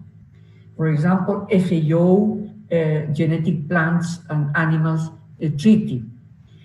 We can draw certain common elements that we have to take into account when dealing with these resources. We know that it will be very difficult to allocate the full power of conducting research, producing knowledge to be subject to patents, and producing benefits if we look at a single entity being granted the power to manage, in a practical sense, not only legally, to manage, to conduct activities, and to associate with other partners to conduct activities.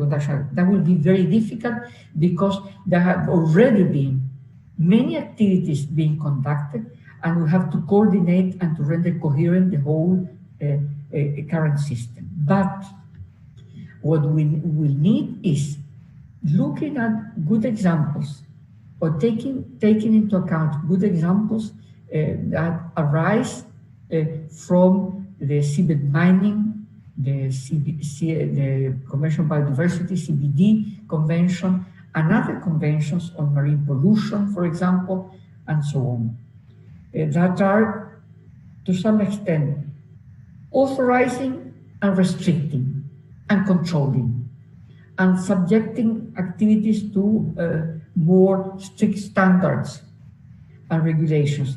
And something which is very important, to rendering accountable those conducting activities towards a system, to not only dispute settlement system, to an organ, and when you have to produce better data, and so on.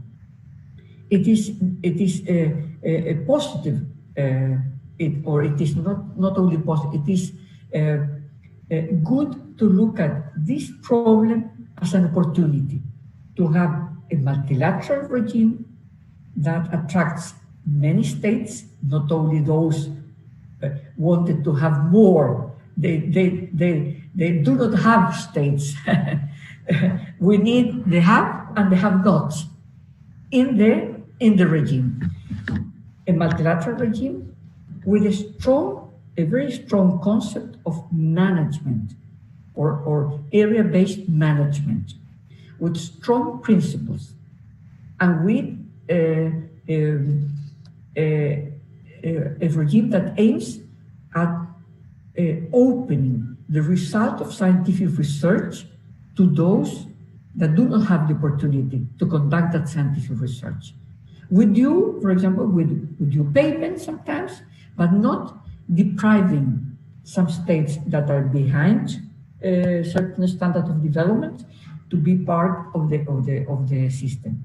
That means that we have to be an environmental a mandatory environmental impact assessment. So you will have to respond, and you have to provide information about how to assess your activity and what is the impact that this activity is meant to produce, or will produce, or you foresee certain impacts, and how are you going to deal with that? And what happens if the impact that is foreseen is above certain threshold, and so on? That's one question. So multilateralism is important. For that, it has to be attractive. A regime that is attractive, a regime that balances, that includes, that do not discriminate, but that is not, it is neutral in the sense that it's not in favor of one region versus the other, Latin America versus the other, and so on, but that provides means for participation. Participation, not only in the meetings, but the participation in the activities. And that is something that the regime has to guarantee, not only for those that are already well advanced in the development of marine technologies and so on. Maybe I have responded to this. Yes. I think the common heritage did not accommodate some states that were already above the threshold of development, and that did not accommodate other states that looked very indifferent to the problem. I'm not going to identify states, maybe you can read about that. It was not easy, but I think it was very appealing. The idea to have it was very appealing to Latin American states, African states, certain European states, middle-sized or medium-sized countries, and so on. Okay. In all continents were also skeptics. States that were very skeptical. We do not need, or we don't believe. That was a defense line. Okay, thank you. There's another question from Thalia. She asks, besides the treaty provisions, are there customary obligations regarding BB&J so that states not parties to these conventions would still have limits to act in accordance? A very interesting theoretical and practical question. Yes. This is a question of principles. Mm-hmm. Are there principles that will have to be taken into account even if we don't achieve a written regime, a written treaty? What are those principles? I think there are certain principles, not in the sense of an ideal world. No, principles are very keen in the law of the sea and very keen in environmental law. The question to issues like introducing precautionary approaches to your activities when you have the means or to develop the means, precaution. Then the question of the obligation to conduct environmental impact assessment when your activities will have an impact on certain areas. The concept of due regard to legitimate and legal activities conducted by others, fisheries, protected areas, and so on. Other question, no sovereignty, or the question of obligation not to claim sovereignty over an area and not to have exclusive access. And I think stemming from the United Convention on the Law of the Sea, there are several provisions that have customary standard, customary value. So I think it is important. And there may be others. I will go through certain principles in the second lesson, and because of your question, I'm going back to my notes. Thank you. Okay. Julia is asking how the BB&J could affect the environmental governance in the marine Arctic.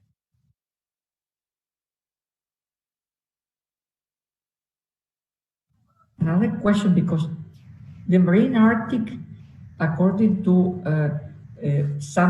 for certain purposes, and according to certain agreements, for example, MARPOL, or even some other agreements that have been negotiated in the IMO framework, may already be subject to protective measures or very strict measures, for example, conditions for navigation and so on. BB&J may entail links or may create possibilities to link these activities on by genetic resources with other regimes because of the impact of those activities: navigation, the installation of platforms, the conduction of marine scientific research with very intrusive means, explosions, and many others that may put in danger or may produce a long-term impact on marine resources. So I do not think that, I have not seen that for the Arctic, in the negotiations on BB&J, there is a group proposing or advancing ideas to create a special or a marine protected area or a marine protected area, but it may come in the future. So the regulations may be adapted, first adopted and then adapted to the special situation of a fragile environment.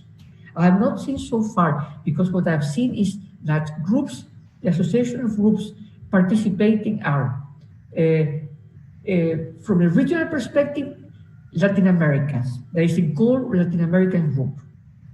Not all of the Latin American countries are participating, but it's a big amount of states participating there. Second, European Union and state members, Europe, and then some affiliated associated states.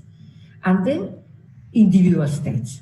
You see responses from the USA, responses from Japan, Indonesia, Republic of Korea, Israel also, and to some extent small island states, developing island states, also trying to convey certain views, but they are working associated with Australia and New Zealand on many issues. But I have not seen the Arctic states coming together to produce a position regarding a certain proposal, but it may come, or certain Arctic states as well. Okay. There was a question in the beginning from Leticia. She wants to know more, a little bit about the underwater cultural heritage. She asks, is there any discussion on the protection of underwater cultural heritage in areas beyond national jurisdiction? If so, to what extent are the debates similar than the ones surrounding BB&J? Pertinent question, because I have not researched on that. I confess that it's not that I ignore, but I'm not aware of an initiative. But it may come in the future. It seems to me that the same elements that were around, or that were the basis of the negotiations, the property, heritage, the entitlement to certain goods and so on, may come up when we deal with heritage that is located or placed beyond national jurisdiction. Let us think about this question. If we can look about an interrelationship between not only the Convention on Heritage on underwater cultural heritage, but also a regime because of in application of the law of the Sea Convention. Let us think about this. Thank you for the question. Okay. There's a question here from Nicolas. He asks, what is the consensus about the possible ecological effects of mineral exploration of the seabed? He mentions algae. He says the massive, he gives an example. For example, the massive malic algae blooms caused by phosphorus and iron ejection in the water. So about the ecological effects of mineral exploration. This is a very pertinent point nowadays, because within the International Seabed Authority, the competent organs have been developing certain codes. And the last section of the mining code is the code for exploitation, which is far more intrusive than exploration and prospecting. And what happens with that? The question is that how to reconcile the protection of the marine environment in the broad sense with the protection of marine resources, living resources, animal and plants, these genetic resources, when you're conducting mining. So it has to be part of the conditions, or the basic conditions, when an operator applies for a permit to conduct mining. There are some of the areas, the economic concerns, the payments, financial payments of revenues, and so on, other areas. But this area is a very sensitive one. It must be as sensitive as the question of having access to economic benefits, which is one of the aims of the regime. So to have to pay for the benefits, to pay to the international community. And in this respect, the obligation to conduct an environmental impact assessment will be absolutely essential. It is undisputed that operators will have to respond through an impact assessment that is fair, that is to be assessed by the system, but at the same time taking into account the knowledge and lessons that have been put before it to take into account information, scientific information, and the question of the long-term impact or medium-term impact of the mining activities. This is something which is very important because it also has some political ingredients. Some states are less, how can I say, happy with the idea to speed up mining on the seabed. At the beginning, in the 80s, the fear was the economic impact on land-based mining. Now the question is, besides that, is also the question of the environmental impact and what is acceptable, what will be accepted. So what will be the threshold? What will be the consequences of an activity that has been poorly assessed? So this is a very pertinent, this is a political issue nowadays, economic and political issue. Mm-hmm. It is not something that is being left beside or behind. Ambassador, there is this international law of the sea is very interesting. And I remember when I first started to read things about the seabed, I read a very interesting article about the noise pollution. It's something that we don't talk about it very much because we think that the seabed is silent. But all these minings and they create a lot of noise in the seabed. Is there any regulation on that nowadays? That I know about the regulation as such, no. It must be the regulation that are imposed by the sponsoring states that allow an operator to fly the flag of that state, and which is responsible, the state is responsible under the due diligence principle to look after what the operator is able to do with the means it possesses or not. But the question of noise is something that will have to be, is being taken into account, and will have to be taken into account whenever the moment comes to start digging and mining for exploitation. I think that is very important. I think the association between living resources and other phenomena is increasing. And so I think that is a very important question.